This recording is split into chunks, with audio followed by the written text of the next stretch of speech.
ಮಂದಿರದಲ್ಲಿ ನಡೆಯುತ್ತಿರುವಂಥ ಜ್ಞಾನಪತ್ರಕ್ಕೆ ವಿದ್ವಾಂಸರಾದ ಶ್ರೀ ರವೀಂದ್ರ ಭಟ್ರಿಗೆ ಸ್ವಾಗತ. ಅವರು ಆದಿಪರ್ವದ ಉಪನ್ಯಾಸವನ್ನು ಮುಂದುವರಿಸಬೇಕಂತ ಅವರಿಗೆ ಕೇಳ್ತಾ ಇದ್ದೇನೆ. ಆದಿಪರ್ವ ಬಹಳ ಕಷ್ಟ. ಹೇಗೆಂದರೆ ನಮ್ಮ ಸ್ವಾಮಿಗಳು ಒಂದು ಚಾತುರ್ಮಾಸ 40 ದಿವಸ ಮಾಡಿದ್ದಾರೆ.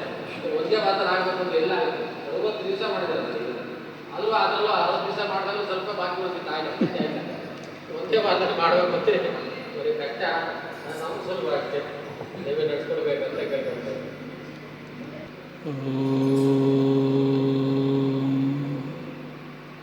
ನಾರಾಯಣಂ ಸುರಗುರುಂ ಜಗದೇಕನಾಥಂ ಭಕ್ತಪ್ರಿಯಂ ಸಕಲಲೋಕನಮಸ್ಕೃತಂಚ ತ್ರೈಗುಣ್ಯವರ್ಜಿತಮಜಂ ವಿಭುಮಾದ್ಯಮೀಶಂ ವಂದೇ ಭವಘ್ನಂ ಅಮರಾಸುರಸಿದ್ಧವಂದ್ಯಂ.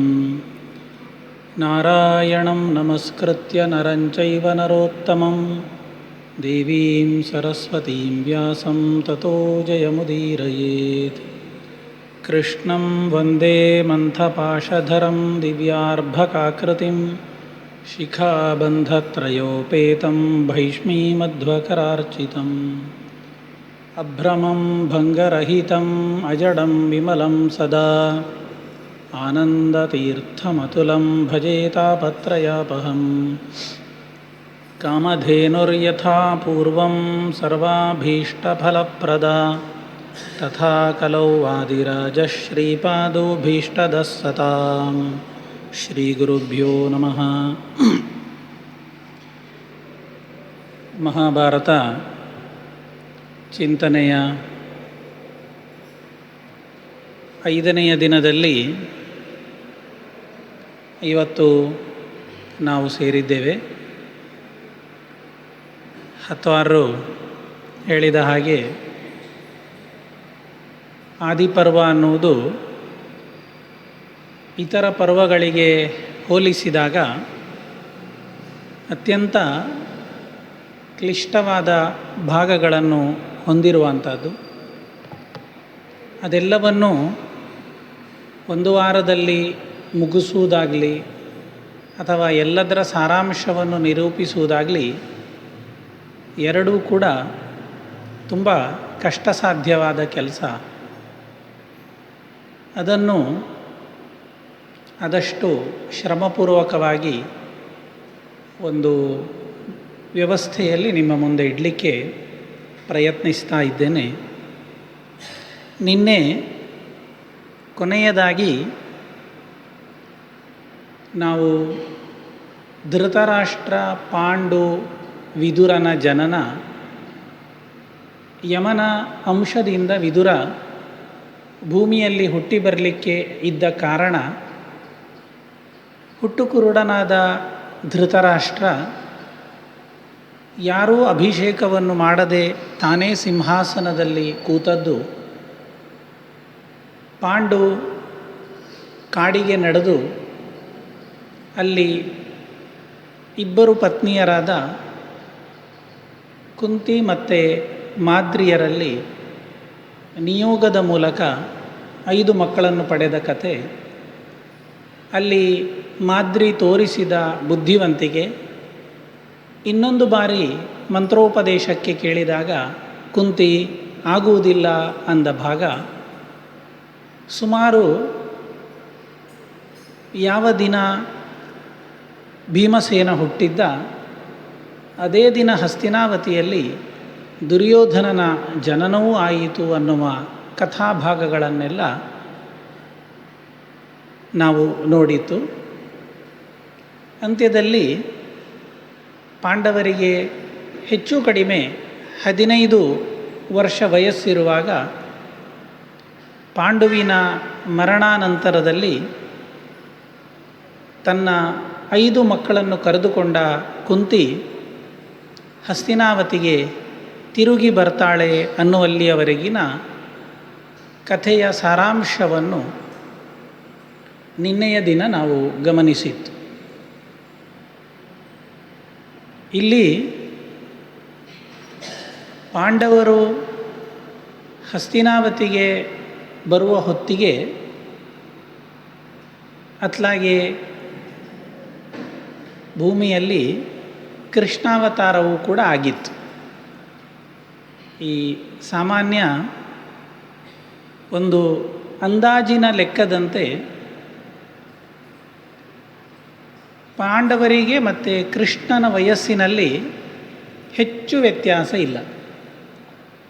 ಬಹುಶಃ ಅರ್ಜುನ ಮತ್ತು ಕೃಷ್ಣರು ಸಮವಯಸ್ಸಿನವರು ಅಂತ ನಾವು ತಿಳಿದುಕೊಳ್ಳಬಹುದು. ಆದ್ದರಿಂದ ಕೃಷ್ಣನಿಗಿಂತ ಒಂದು ವರ್ಷ ಹಿರಿಯ ಭೀಮಸೇನ, 2 ವರ್ಷ ಹಿರಿಯವ ಧರ್ಮರಾಜ ಆಗ್ತಾನೆ.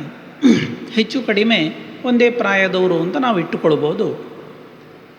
ಆದ್ದರಿಂದ ಪಾಂಡವರಿಗೆ 15 ವಯಸ್ಸು ದಾಟಿದೆ ಅಂದರೆ ಅತ್ಲಾಗೆ ಮಥುರಾ ವೃಂದಾವನದಲ್ಲೆಲ್ಲ ಕೃಷ್ಣ ಹುಟ್ಟಿ ಸುಮಾರು 10 ವರ್ಷಗಳವರೆಗೆ ಮಥುರಾ ವೃಂದಾವನದಲ್ಲಿದ್ದು, ಆಗ ವೃಂದಾವನ ಮತ್ತು ನಂದಗೋಕುಲದಲ್ಲಿದ್ದು ಬಿಲ್ಲ ಹಬ್ಬಕ್ಕೆ ಅಂತ ಮಥುರೆಗೆ ಬಂದು ಮತ್ತೆ ಕಂಸನನ್ನು ಸಂಹಾರ ಮಾಡಿ ಮಥುರೆಯಲ್ಲಿ ಬೆಳೆಯುವಂತಹ ಕಾಲಘಟ್ಟಗಳು ಇದು. ಆ ಹೊತ್ತಿನಲ್ಲಿ ಕೃಷ್ಣ ಇಲ್ಲಿ ಹಸ್ತಿನಾವತಿಯಲ್ಲಿ ನಡೀತಾ ಇದ್ದ ಬೆಳವಣಿಗೆಗಳನ್ನು ಗಮನಿಸ್ತಾ ಇದ್ದ ಹೇಳ್ತಾರೆ ಗ್ರಂಥಕಾರರು. ತಂದೆಯನ್ನು ಕಳೆದುಕೊಂಡ 5 ಮಕ್ಕಳು ಹಸ್ತಿನಾವತಿಗೆ ಬಂದಾಗ ಅವರನ್ನು ಯಾವ ರೀತಿಯಲ್ಲಿ ಧೃತರಾಷ್ಟ್ರ ನೋಡಿಕೊಳ್ಳಬೇಕಿತ್ತು ಆ ರೀತಿ ನೋಡಿಕೊಳ್ಳಿಲ್ಲ. ಆ ಸಣ್ಣ ವಯಸ್ಸಿನಲ್ಲಿ ಕೃಷ್ಣ ಧೃತರಾಷ್ಟ್ರನಿಗೆ ಒಂದು ಸಂದೇಶ ಕಳುಹಿಸ್ತಾನೆ. ಧರ್ಮೇಣ ಪಾಲಯನ್ನುರ್ವೀಂ ಪ್ರಜಾ ಶೀಲೇನ ರಂಜಯನ್ ವರ್ತಮಾನ ಸಮಸ್ವೇಷು ಶ್ರೇಯ ಕೀರ್ತಿಂ ಅವಾಪ್ಸ್ಯಸಿ. ಧೃತರಾಷ್ಟ್ರ ರಾಜ್ಯವನ್ನು ಧಾರ್ಮಿಕನಾಗಿ ಪಾಲನೆ ಮಾಡು. ಶೀಲ ಅಂತ ಹೇಳಿದರೆ ಸಚ್ಚಾರಿತ್ರ್ಯ ಅಂತ ಅರ್ಥ. ನಿನ್ನ ಚಾರಿತ್ರ್ಯ ಒಳ್ಳೆಯದಿರಲಿ. ಪ್ರಜಾ ಶೀಲೇನ ರಂಜಯನ್, ನಿನ್ನ ಸಚ್ಚಾರಿತ್ರ್ಯದಿಂದ ಪ್ರಜೆಗಳನ್ನು ಸಂತೋಷಗೊಳಿಸ್ತಾ ಇರು. ವರ್ತಮಾನ ಸಮಃ ಸ್ವೇಷು, ನಿನ್ನ ಮಕ್ಕಳಲ್ಲಿ ಯಾವುದೇ ತಾರತಮ್ಯವನ್ನು ಮಾಡದೆ ಒಂದೇ ರೀತಿಯಿಂದ ಅವರನ್ನು ನೋಡಿಕೊಳ್ಳು ಅನ್ನುವ ಕೃಷ್ಣನ ಸಂದೇಶದ ಹಿನ್ನೆಲೆಯಲ್ಲಿದ್ದದ್ದು ಪಾಂಡವರ ವಿಷಯದಲ್ಲಿ ನೀನು ತಾರತಮ್ಯದ ನೀತಿಯನ್ನು ಅನುಸರಿಸ್ತಾ ಇದ್ದಿ ಅನ್ನುವಂತಹ ಎಚ್ಚರಿಕೆ. ಇದನ್ನು ಆ ವಯಸ್ಸಿನಲ್ಲಿ ಕೃಷ್ಣ ಗಮನಿಸಿದ್ದ. ಶಾಸ್ತ್ರಕಾರರು ಹೇಳ್ತಾರೆ, ಎಷ್ಟು ದೂರದೃಷ್ಟಿ ನೋಡಿ. ಹೀಗೆ ಧೃತರಾಷ್ಟ್ರನಿಗೆ ಕೃಷ್ಣನ ಸಂದೇಶ ಬಂದು ಮುಟ್ಟುತ್ತದೆ. ಆದರೆ ಇಂತಹ 100 ವಿಚಾರಗಳು ಧೃತರಾಷ್ಟ್ರನ ಬಳಿಗೆ ಬಂದರೂ ಕೂಡ ಕೇವಲ ಕಣ್ಣಿನಿಂದ ಅವ ಕುರುಡಾಗಿದ್ದದ್ದಲ್ಲ, ಮಕ್ಕಳ ವಿಷಯದಲ್ಲಿ ಸರ್ವಾತ್ಮನಾ ಕುರುಡಾಗಿದ್ದ ಧೃತರಾಷ್ಟ್ರ. ಒಂದು ಕುರುಡು ವ್ಯಾಮೋಹ ತನ್ನ ಮಕ್ಕಳ ವಿಷಯದಲ್ಲಿ ಧೃತರಾಷ್ಟ್ರನ ಇಡೀ ಬದುಕನ್ನು ನಾಶ ಮಾಡಿಬಿಡ್ತದೆ. ಆ ವ್ಯಾಮೋಹ ಅವನನ್ನು ಕೊನೆಯವರೆಗೂ ಬಿಟ್ಟುಕೊಡುವುದಿಲ್ಲ. ಅವನಿಗೆ ಆ ವ್ಯಾಮೋಹಕ್ಕೆ ಯಾರೂ ಕಾರಣರಿರಲಿಲ್ಲ. ಸಾಮಾನ್ಯವಾಗಿ ಗಂಡ ಮಾಡುವ ಕೆಲಸಕ್ಕೆ ಹೆಂಡತಿ ಸಪೋರ್ಟ್ ಅಂತ ಹೇಳ್ತಾರೆ. ಇಲ್ಲಿ ಹಾಗಿರಲಿಲ್ಲ. ಪ್ರತಿ ಹಂತದಲ್ಲಿ ಗಾಂಧಾರಿ ಅವನನ್ನು ಎಚ್ಚರಿಸ್ತಾ ಇದ್ಲು, ಬೈತಾ ಇದ್ಲು, ತಿದ್ದುತ್ತಾ ಇದ್ಲು. ಅಣ್ಣ ತಮ್ಮಂದಿರು ಸಹಕಾರ ಕೊಡ್ತಾರೆ ಕೆಲವು ಬಾರಿ. ವಿದುರ ಅಂತೂ, ವಿದುರನಿಗೂ ಧೃತರಾಷ್ಟ್ರನಿಗೂ ಯಾವತ್ತೂ ಜಗಳಾಗಿ ಇನ್ನು ನಿನ್ನ ಮುಖ ತೋರಿಸ್ಬೇಡ ಅಂತ ವಿದುರನನ್ನು ಅಟ್ಟುತ್ತಾ ಇದ್ದ ಧೃತರಾಷ್ಟ್ರ. ಆದರೆ 1 ಗಂಟೆ ಆದರೆ ಮತ್ತೆ ವಾಪಸ್ ಜನ ಗಳಿಸ್ತಾ ಇದ್ದ, ವಿದುರನನ್ನು ಕರ್ಕೊಂಡು ಬಾ, ಅವನ ಹತ್ರ ಮಾತಾಡಬೇಕು ಅಂತ. ಹೀಗೆ ವಿದುರನನ್ನು ಇಟ್ಟುಕೊಳ್ಳಿಕ್ಕೂ ಸಮಾಧಾನ ಇಲ್ಲ, ವಿದುರನನ್ನು ಬಿಡಲಿಕ್ಕೂ ಆಗುವುದಿಲ್ಲ ಅನ್ನುವ ಪರಿಸ್ಥಿತಿಯಲ್ಲಿ ವಿದುರನಂತಹ ನಿಷ್ಠುರವಾದಿ ತಮ್ಮ ಇದ್ದರೂ ಕೂಡ ಧೃತರಾಷ್ಟ್ರ ತನ್ನ ಮಕ್ಕಳ ವಿಷಯದಲ್ಲಿ ಕೊನೆಯವರೆಗೂ ಕೂಡ ಅಂಧ ಮಮತೆಯನ್ನು ತೋರಿಸ್ತಾ ತಾನೂ ತನ್ನ ಮಕ್ಕಳನ್ನು ಇಡೀ ದೇಶವನ್ನು ಒಂದು ದೊಡ್ಡ ಅರಾಜಕತೆಗೆ ದೂಡಿದಂತಹ ಕಥೆಗೆ ಸಾಕ್ಷಿಯಾಗಿ ನಿಲ್ಲುವಂಥದ್ದು ಮಹಾಭಾರತ. ಕೊನೆಗೊಂದು ಸಂದರ್ಭದಲ್ಲಿ ಗಾಂಧಾರಿ ಹೇಳ್ತಾಳೆ, ನೋಡು ರಾಜ, ಈ ಪರಿಸ್ಥಿತಿ ಇದೇ ರೀತಿಯಲ್ಲಿ ಮುಂದುವರೆದ್ರೆ ನಮ್ಮ ವಂಶವೇ ನಿರ್ವಂಶವಾಗಿ ಹೋದೀತು, ಜಾಗ್ರತೆ ಅಂತ ಹೇಳ್ತಾಳೆ. ಆಗ ಧೃತರಾಷ್ಟ್ರ ಏನು ಹೇಳ್ತಾನೆ ಗೊತ್ತುಂಟು? ಅಂತಃಕಾಮಂ ಕುಲಸ್ಯಾಸ್ತು ನ ಶಕ್ನೋಮಿ ನಿವಾರಿತು. ವಂಶ ನಾಶ ಆಗಿ ಮುಗ್ದು ಹೋದರೆ ಹೋಗಲಿ, ನನ್ನ ಮಕ್ಕಳನ್ನು ತಡೆಯುವ ಶಕ್ತಿ ನನಗಿಲ್ಲ ಅಂತ ಓಪನ್ ಆಗಿ ಹೇಳಿಬಿಡ್ತಾನೆ. ಮುಂದೆ ಪ್ರಸಂಗ ಬರ್ತದೆ, ನಾವಿವತ್ತು ಅದನ್ನು ನೋಡಲಿಕ್ಕಿದ್ದೇವೆ. ಈ ರೀತಿಯಲ್ಲಿ ಪಾಂಡವರು ಬರುವವರೆಗೆ ಸುಮಾರು 15 ವರ್ಷ ಅಂತ ಇಟ್ಟುಕೊಳ್ಳಿ, ವರ್ಷಗಳು ಸ್ವಲ್ಪ ವ್ಯತ್ಯಾಸ ಆದೀತು, ಅಂದಾಜಿನಲ್ಲಿ ಒಂದು 15 ವರ್ಷ ಅಂತ ಇಟ್ಕೊಳ್ಳೋಣ. ದುರ್ಯೋಧನನ ಮನಸ್ಸಿನಲ್ಲಿ ಅಖಂಡವಾದ ಹಸ್ತಿನಾವತಿಯ ಸಾಮ್ರಾಜ್ಯ ನನಗೆ ಒಬ್ಬನಿಗೆ ಸೇರಿದ್ದು ಅನ್ನುವ ಭಾವನೆ ಆ ಸಣ್ಣ ವಯಸ್ಸಿನಲ್ಲಿ ತಲೆಯಲ್ಲಿ ಕೂತಾಗಿತ್ತು. ಪಾಂಡುಕೇಶ್ವರದಿಂದ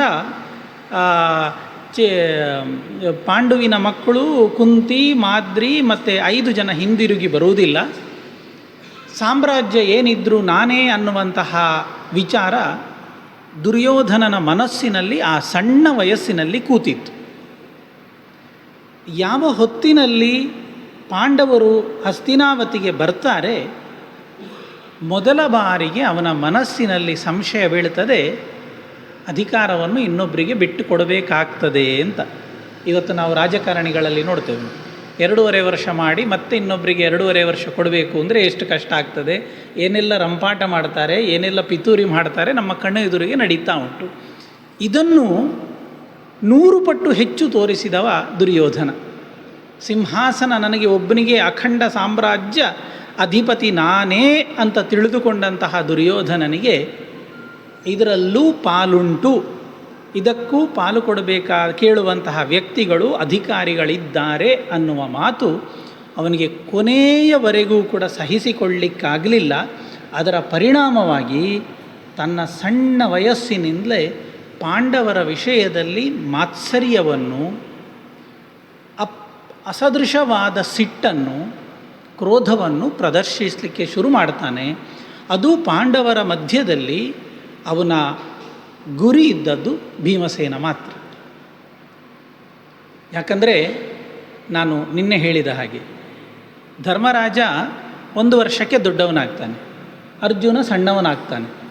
ಭೀಮಸೇನ ಮತ್ತು ದುರ್ಯೋಧನ ಸರೀ ಸಮ ವಯಸ್ಸಿನವರು, ಇಬ್ಬರದ್ದು ಬರ್ತ್ಡೇ ಒಂದೇ ದಿನ ಹೇಳುವ ಹಾಗೆ ಅಷ್ಟು ಸಮ ವಯಸ್ಸಿನವರಾದ ಕಾರಣದಿಂದ ಮಾತ್ರ ಅಲ್ಲ, ಇವನ ರೀತಿಯಲ್ಲಿ ದುರ್ಯೋಧನ ಎಣಿಸಿದಂತೆ ಅವನ ಪರಾಕ್ರಮಕ್ಕೆ ಸರಿಸಾಟಿಯಾಗಿರುವಂತಹ ವ್ಯಕ್ತಿ ಭೀಮಸೇನ ಮಾತ್ರ ಅನ್ನುವ ಭಾವನೆ ಅವನ ಮನಸ್ಸಿನಲ್ಲಿದ್ದ ಕಾರಣ ಪಾಂಡವರಲ್ಲಿಯೂ ಕೂಡ 5ರಲ್ಲಿ ಭೀಮಸೇನನನ್ನು ಹೊರತುಪಡಿಸಿ ಬೇರೆಯವರ ವಿಷಯದಲ್ಲಿ ಅವನಿಗೆ ಹೆಚ್ಚು ಭಯ ಆಗಲಿ ಚಿಂತೆಯಾಗಲಿ ಇರಲಿಲ್ಲ. ಅವನ ಎಲ್ಲ ಬುದ್ಧಿ, ಅವನ ಚಾಣಾಕ್ಷತನ, ಅವನ ಕುಟಿಲ ನೀತಿಗಳು ಭೀಮನನ್ನು ನಾಶ ಮಾಡುವ ವಿಷಯದಲ್ಲೇ ತೊಡಗಿದ್ದು ಈ ಪ್ರಸಂಗದಿಂದ ಪ್ರಾರಂಭಿಸಿ ಕೊನೆಯವರೆಗೂ ಕೂಡ ನಡೀತಾ ಸಾಗುವುದನ್ನು ಮಹಾಭಾರತ ದಾಖಲು ಮಾಡಿಕೊಡ್ತದೆ. ಏನೆಲ್ಲ ಮಾಡ್ತಾನೆ, ಆಟದ ನೆಪದಲ್ಲಿ ಅವರನ್ನು ಬೇರೆ ಬೇರೆ ರೀತಿಯಲ್ಲಿ ಶಿಕ್ಷೆ ಕೊಡು. ಈ ಸಣ್ಣ ವಯಸ್ಸಿನಿಂದಲೂ ಭೀಮನಲ್ಲಿ ದೈವದತ್ತವಾದ ಪರಾಕ್ರಮ ಮತ್ತು ಶಕ್ತಿ ಇತ್ತು. ಈ ದುರ್ಯೋಧನಾದಿ 100 ಜನ ತಮ್ಮಂದಿರನ್ನು ಸರಿಯಾಗಿ ಕಾಡಿಸ್ತಾ ಇದ್ದ ಭೀಮಸೇನ. ಆಟಕ್ಕೆ ಹೋಗುವಾಗ ಒಳ್ಳೆ ಹಣ್ಣುಗಳಿದ್ದ ಮರದಲ್ಲಿ, ಆ ಕಾಲಲ್ವ, ಈಗಿನ ಕಾಲದ ಮಕ್ಕಳು ಹಾಗಲ್ಲ, ನಾವೆಲ್ಲ ಸಣ್ಣಕ್ಕಿರುವಾಗ ಮಾವು ಗೇರು ಹಣ್ಣೆಲ್ಲ ಸಿಕ್ಕಿದರೆ ಮರಕ್ಕೆ ಮೇಲೆ ಹತ್ತಿ ಅಲ್ಲಿ ಕೂತು ತಿಂದು ಬರುವುದೇ ಒಂದು ಖುಷಿ. ಇದು ಆ ಕಾಲ, ಅವರು ಅದನ್ನು ಎಷ್ಟು ಆನಂದಿಸ್ತಾ ಇರ್ಬೋದು. ಹಾಗೆ ಈ ಕೌರವರೆಲ್ಲ ಮರದ ಮೇಲೆ ಹತ್ತಿ ಹಣ್ಣು ತಿಂತಾಯಿದ್ರೆ ಬುಡದಲ್ಲೇ ಮರವನ್ನು ಹಂದಾಡಿಸಿ ಹಣ್ಣುಗಳ ಜೊತೆ ಕೌರವರನ್ನು ಕೆಳಗೆ ಬೀಳಿಸ್ತಾ ಇದ್ದಂತೆ ಭೀಮಸೇನ. ಇಂತಹ ಪರಾಕ್ರಮಿ. ಆದ್ದರಿಂದ ಅವನ ವಿರುದ್ಧ ಹೋರಾಡಿ ಅವನನ್ನು ಗೆಲ್ಲಬಹುದು ಅನ್ನುವ ಧೈರ್ಯ ಕೌರವರಲ್ಲಿ ಯಾರಿಗೂ ಇರಲಿಲ್ಲ. ಏನಾದರೂ ಕುಟಿಲ ನೀತಿಯನ್ನು ಅನುಸರಿಸಿ ಅವರನ್ನು ನಾಶ ಮಾಡಬೇಕು ಅಂತ ಪ್ರಯತ್ನಿಸ್ತಾ ಇದ್ದರು. ಆ ಕಾರಣದಿಂದ ಅವನಿಗೆ ವಿಷ ಹಾಕಿ ಕೊಲ್ಲುವಂತಹ ಪ್ರಯತ್ನಗಳು ನಡೆದದ್ದು, ಮಡುವಿನಲ್ಲಿ ಬಿಟ್ಟದ್ದು, ಅಲ್ಲಿಂದ ಭೀಮಸೇನ ತಪ್ಪಿಸಿಕೊಂಡು ಬಂದದ್ದು, ಹೀಗೆ ಅನೇಕ ಘಟನೆಗಳು ನಡೀತದೆ. ಪ್ರತಿ ಬಾರಿಯೂ ಕೂಡ ಇವರ ಯಾವ ಬುದ್ಧಿವಂತಿಕೆಗೂ ಸಿಕ್ಕದ ಭೀಮಸೇನ ಮತ್ತು ಪಾಂಡವರು ತಪ್ಪಿಸಿಕೊಳ್ತಾ ಇದ್ದದ್ದು. ಅದರ ಜೊತೆಯಲ್ಲಿ ಈ ಕೌರವರಿಗಾದಂತಹ ದೊಡ್ಡ ಸಮಸ್ಯೆ ಏನು ಅಂದರೆ ಪಾಂಡವರ ಜನಗಳ ಮೇಲಿನ ಪ್ರೀತಿ. ಯಾವಾಗ ಧರ್ಮರಾಜಾದಿ 5 ಜನ ಕುಂತಿಯ ಜೊತೆಯಲ್ಲಿ ಹಸ್ತಿನಾವತಿಗೆ ಬಂದು ನಿಲ್ಲಿಕ್ಕೆ ಶುರು ಮಾಡಿದ್ರು, ಆ ದಿನದಿಂದ ಪ್ರಾರಂಭಿಸಿ ಹಸ್ತಿನಾವತಿಯ ಪ್ರಜೆಗಳಿಗೆ ಪಾಂಡವರ ವಿಷಯದಲ್ಲಿ ಅಸದೃಶವಾದ ಪ್ರೀತಿ, ಗೌರವ, ವಾತ್ಸಲ್ಯಗಳು ಬೆಳೀಲಿಕ್ಕೆ ಶುರುವಾಗಿ ಇವರೂ ಕೂಡ ನಮ್ಮ ದೇಶದ ರಾಜರಾಗಬೇಕು ಅನ್ನುವ ಭಾವ ಪ್ರಜೆಗಳ ಮನಸ್ಸಿನಲ್ಲಿ ಹುಟ್ಟಲಿಕ್ಕೆ ಶುರುವಾಯಿತಂತೆ. ಇದು ದುರ್ಯೋಧನನಿಗೆ ಜೀರ್ಣಿಸಿಕೊಳ್ಳಿಕ್ಕಾಗಲೇ ಇಲ್ಲ ಅನ್ನುವಂತಹ ಪರಿಸ್ಥಿತಿ ಬಂದು ಕೊನೆಗೆ ಅವರನ್ನು ಹೇಗಾದರೂ ಇಲ್ಲಿಂದ ಕಳಿಸಬೇಕು ಅನ್ನುವಂತಹ ತೀರ್ಮಾನಕ್ಕೆ ಅವ ಮುಂದೆ ಬರ್ತಾನೆ. ಹೀಗೆ ಇವರು ಹಸ್ತಿನಾವತಿಗೆ ಬಂದಾಗ ಇವರಿಗೆ ಶಿಕ್ಷಣ ಕೊಡಬೇಕು. ಮೊದಲಿಗೆ ಕೃಪಾಚಾರ್ಯರ ಮೂಲಕವಾಗಿ ಶಿಕ್ಷಣ ನಡೀತದೆ. ಕೃಪಾಚಾರ್ಯರ ಭಾವ ಅಂದರೆ ಅವರ ಹೆಂಡತಿ ಕೃಪಿ, ಅವರ ಸಹೋದರ ಮತ್ತು ದ್ರೋಣರ ಪರಿಚಯ ಆಗ್ತದೆ. ದ್ರೋಣರ ಪರಿಚಯ ಆಗಿ ಕೃಪನಿಗಿಂತಲೂ ಶ್ರೇಷ್ಠ ಬಿಲ್ಗಾರ ದ್ರೋಣ ಅಂತ ತಿಳ್ಕೊಂಡು, ವಾಸ್ತವಿಕವಾಗಿ ಬ್ರಾಹ್ಮಣ, ಕ್ಷತ್ರಿಯ ಅಲ್ಲ ದ್ರೋಣರು. ಆದರೂ ಕೂಡ ಉಭಯೋ ದ್ರೋಣ ಸಾಮರ್ಥ್ಯಂ ಶಾಪಾದಪಿ ಶರಾದಪಿ ಅಂತ ಹೇಳ್ತಾರೆ ಮಹಾಭಾರತ. ಎಂತಹ ಸಾಮರ್ಥ್ಯ ದ್ರೋಣದಲ್ಲಿತ್ತು ಅಂತಂದರೆ ಉಭಯೋ ದ್ರೋಣ ಸಾಮರ್ಥ್ಯಂ. ಯಾವುದು? ಬ್ರಾಹ್ಮಣನಾಗಿ ಜಪತಪಾನುಷ್ಠಾನಗಳನ್ನು ಮಾಡಿ ಶಾಪ ಕೊಟ್ಟು ಇನ್ನೊಬ್ಬರನ್ನು ನಿಗ್ರಹಿಸುವ ಶಕ್ತಿಯೂ ದ್ರೋಣರಲ್ಲಿತ್ತು. ಶಾಪಾದಪಿ ಶರಾದಪಿ, ಬಾಣ ಬಿಟ್ಟು ಇನ್ನೊಬ್ಬರನ್ನು ನಾಶ ಮಾಡುವ ಸಾಮರ್ಥ್ಯ. ಎರಡೂ ಸಾಮರ್ಥ್ಯಗಳನ್ನು ಹೊಂದಿದ ಅಪ್ರತಿಮ ಸಾಹಸಿಯಾದ ದ್ರೋಣರು ಪರಿಚಯ ಆಗಿ ಮತ್ತು ದ್ರೋಣರ ಮೂಲಕವಾಗಿ ಅವರಿಗೆ ಉನ್ನತ ಶಿಕ್ಷಣಗಳು ನಡೀತದೆ. ಆ ಹೊತ್ತಿನಲ್ಲಿ ಪಾಂಡವರ ಜೊತೆಗೆ ಅನೇಕ ಇನ್ನಿತರ ರಾಜರೂ ಕೂಡ ಬಂದು ಸೇರಿಕೊಳ್ತಾರೆ. ಹಾಗೆ ಒಂದು ಉತ್ತಮವಾದ ಶಿಕ್ಷಣ ದ್ರೋಣರ ಮೂಲಕ ಅವರೆಲ್ಲರಿಗೂ ಕೂಡ ಸಿಗ್ತದೆ. ಇದಿಷ್ಟಲ್ಲದೆ ಮತ್ತೆ ದುರ್ಯೋಧನ ಬಲರಾಮನ ಜೊತೆಗೆಲ್ಲ ಗದಾಯುದ್ಧದ ಗದಾ ಅಭ್ಯಾಸವನ್ನು ಮಾಡುವಂಥದ್ದು ಮುಂದಿನ ಪ್ರಕರಣದಲ್ಲಿ ಬರ್ತದೆ. ಅದು ಇಲ್ಲಿಯಲ್ಲ, ಮಿಥಿಲೆ, ಈಗಿನ ನೇಪಾಳ, ಆಗಿನ ಮಿಥಿಲೆಗೆ ಹೋಗಿ ಬಲರಾಮನ ಜೊತೆಗೆ ದುರ್ಯೋಧನ ಗದಾ ಅಭ್ಯಾಸಗಳನ್ನೆಲ್ಲ ನಡೆಸಿದ ಕತೆ ಮುಂದೆ ಬರ್ತದೆ. ಅಂತೂ ಉತ್ತಮವಾಗಿ ಅಧ್ಯಯನ ಮಾಡ್ತಾರೆ. ಅಧ್ಯಯನ ಮಾಡಿದ ನಂತರ ಎಲ್ಲ ಪರೀಕ್ಷೆಗಳಲ್ಲಿ ಅರ್ಜುನ ಎಂದಿನಂತೆ ಜಯಶಾಲಿಯಾಗಿ ಬಂದಾಗ ಏನು ಗುರುದಕ್ಷಿಣೆಯಾಗಿ ಕೊಡಬೇಕು ಅಂತಂದಾಗ ದ್ರೋಣರು ಹೇಳ್ತಾರೆ, ಏನೂ ಬೇಡ, ದೃಪದ ರಾಜನ ಮೇಲೆ ದಂಡೆತ್ತಿ ಹೋಗಿ ಯುದ್ಧ ಮಾಡಿ ಅವನನ್ನು ಸೋಲಿಸಿ ಕರ್ಕೊಂಡು ಬನ್ನಿ ಅಂತ ಹೇಳ್ತಾರೆ. ದುರ್ಯೋಧನ ಕಾಯ್ತಾ ಇದ್ದ. ತಕ್ಷಣ ತನ್ನ ಪಟಾಲಮ್ಮನ್ನು ಕರ್ಕೊಂಡು ನೇರ ಹೋಗ್ತಾನೆ. ಯುದ್ಧದಲ್ಲಿ ಸೋಲಿಸಲಿಕ್ಕಾಗೋದಿಲ್ಲ, ಸೋತು ಬರ್ತಾನೆ. ಆಗ ಅರ್ಜುನಾದಿಗಳು ಹೋಗಿ ಅವನ ಜೊತೆಗೆ ಯುದ್ಧ ಮಾಡಿ ಸೋಲಿಸಿ ದೃಪದನನ್ನು ಕರ್ಕೊಂಡು ಬರ್ತಾರೆ. ಈ ಘಟನೆ ಮಹಾಭಾರತದಲ್ಲಿ ಒಂದು ಅಪೂರ್ವವಾದಂತಹ ಭಾಗ. ಒಂದು ಗೆಳೆತನ ಯಾವ ರೀತಿಯಲ್ಲಿ ಇರ್ತದೆ, ನಮ್ಮ ಮನಸ್ಥಿತಿಗಳು ಯಾವ ರೀತಿಯಲ್ಲಿ ಕೆಲಸ ಮಾಡ್ತದೆ ಹೇಳೋದಕ್ಕೆ ಈ ಘಟನೆ ತುಂಬ ಮನೋಜ್ಞವಾಗಿರುವಂಥದ್ದು ಮಹಾಭಾರತ ನಮಗೆ ದಾಖಲು ಮಾಡಿದೆ. ಹೇಗೆ ನಾವು ಕೃಷ್ಣನ ಬದುಕಿನಲ್ಲಿ ಸುಧಾಮ ಅನ್ನುವಂತಹ ಒಬ್ಬ ಗೆಳೆಯ ಇದ್ದ ಅನ್ನೋ ಕಥೆ ಭಾಗವತದಲ್ಲಿ ನಾವು ನೋಡುತ್ತೇವೆ. ಅಷ್ಟು ದೊಡ್ಡ ಮನೆಯಲ್ಲಿ ಅಂತಃಪುರದಲ್ಲಿ ಪರಿವಾರದ ಜೊತೆಗಿದ್ದ ಕೃಷ್ಣ ತನ್ನ ಬಾಲ್ಯದ ಗೆಳೆಯ ಸುಧಾಮ ಬಂದಿದ್ದಾನೆ ಅಂತ ತಿಳಿದುಕೊಂಡು ಎಲ್ಲರನ್ನು ದೂರ ಮಾಡಿ ತಾನೇ ಹೋಗಿ ಅವನನ್ನು ಕರ್ಕೊಂಡು ಬಂದು ತಾನು ಕೂತ್ಕೊಳ್ಳುವ ಆಸನದಲ್ಲಿ ಕೂತ್ಕೊಳಿಸಿ ಅವನ ಕಾಲು ತೊಳೆದು ಅವನನ್ನು ಅಪ್ಪಿಕೊಂಡು ಹೇಗೆಲ್ಲ ಉಪಚಾರ ಮಾಡ್ತಾನೆ. ಅವ ಪ್ರೀತಿಯಿಂದ ತಂದ, ನಮ್ಮ ಬ್ರಾಹ್ಮಣರ ನಿತ್ಯ ಸ್ನಾನ ಮಾಡುವ ಬೈರಾಸ ಅದು ಹೇಗಿರ್ತದೆ ಅಂತ ನಮಗೆ ಗೊತ್ತಿರುತ್ತೆ. ಅದು ಅದು ಹೇಳಬೇಕಾಗಿಲ್ಲ. ಹಾಗೆ ನಿತ್ಯ ಸ್ನಾನ ಮಾಡುವ ಬೈರಾಸಿನಲ್ಲಿ ಸುಧಾಮ ಅವಲಕ್ಕಿ ಕಟ್ಟಿಕೊಂಡು ಬಂದದ್ದು. ಅದು ಅವಲಕ್ಕಿಗೆ ಒಂದು ಚೂರು ನೀರು ಬಿದ್ದರೆ ಅದು ಹೇಗಾಗ್ತದೆ, ಅದು ಮತ್ತು ಬೈರಾಸಿನ ಎಲ್ಲ ಗುಣಗಳು ಅದರಲ್ಲಿ ಸೇರಿಕೊಂಡು ಅಂತಹ ಸುಧಾಮ ತಂದ ಅವಲಕ್ಕಿಯನ್ನು ತಾನು ಸ್ವೀಕಾರ ಮಾಡಿ ಅವನನ್ನು ಉದ್ಧಾರ ಮಾಡಿದ ಕೃಷ್ಣನ ಕಥೆಯನ್ನು ನಾವು ನೋಡಿದ್ದು. ದ್ರೋಣ ಮತ್ತು ದ್ರುಪರ ಬದುಕಿನ ಕಥೆಯು ಹಾಗುಂಟು. ಅವರಿಬ್ಬರು ಸಹಪಾಠಿಗಳು, ಒಂದೇ ಗುರುಗಳ ಹತ್ರ ಅಧ್ಯಯನ ಮಾಡಿದವರು, ಗೆಳೆಯರು, ಆತ್ಮೀಯ ಗೆಳೆಯರು. ಆ ಕಾಲದಲ್ಲಿ ದ್ರೋಣ ಸ್ವಭಾವತಃ ಬಡವನೇ ಆಗಲೂ ಕೂಡ. ದ್ರುಪದ ಹೇಗಿದ್ದರೂ ರಾಜಮನೆತನದವ.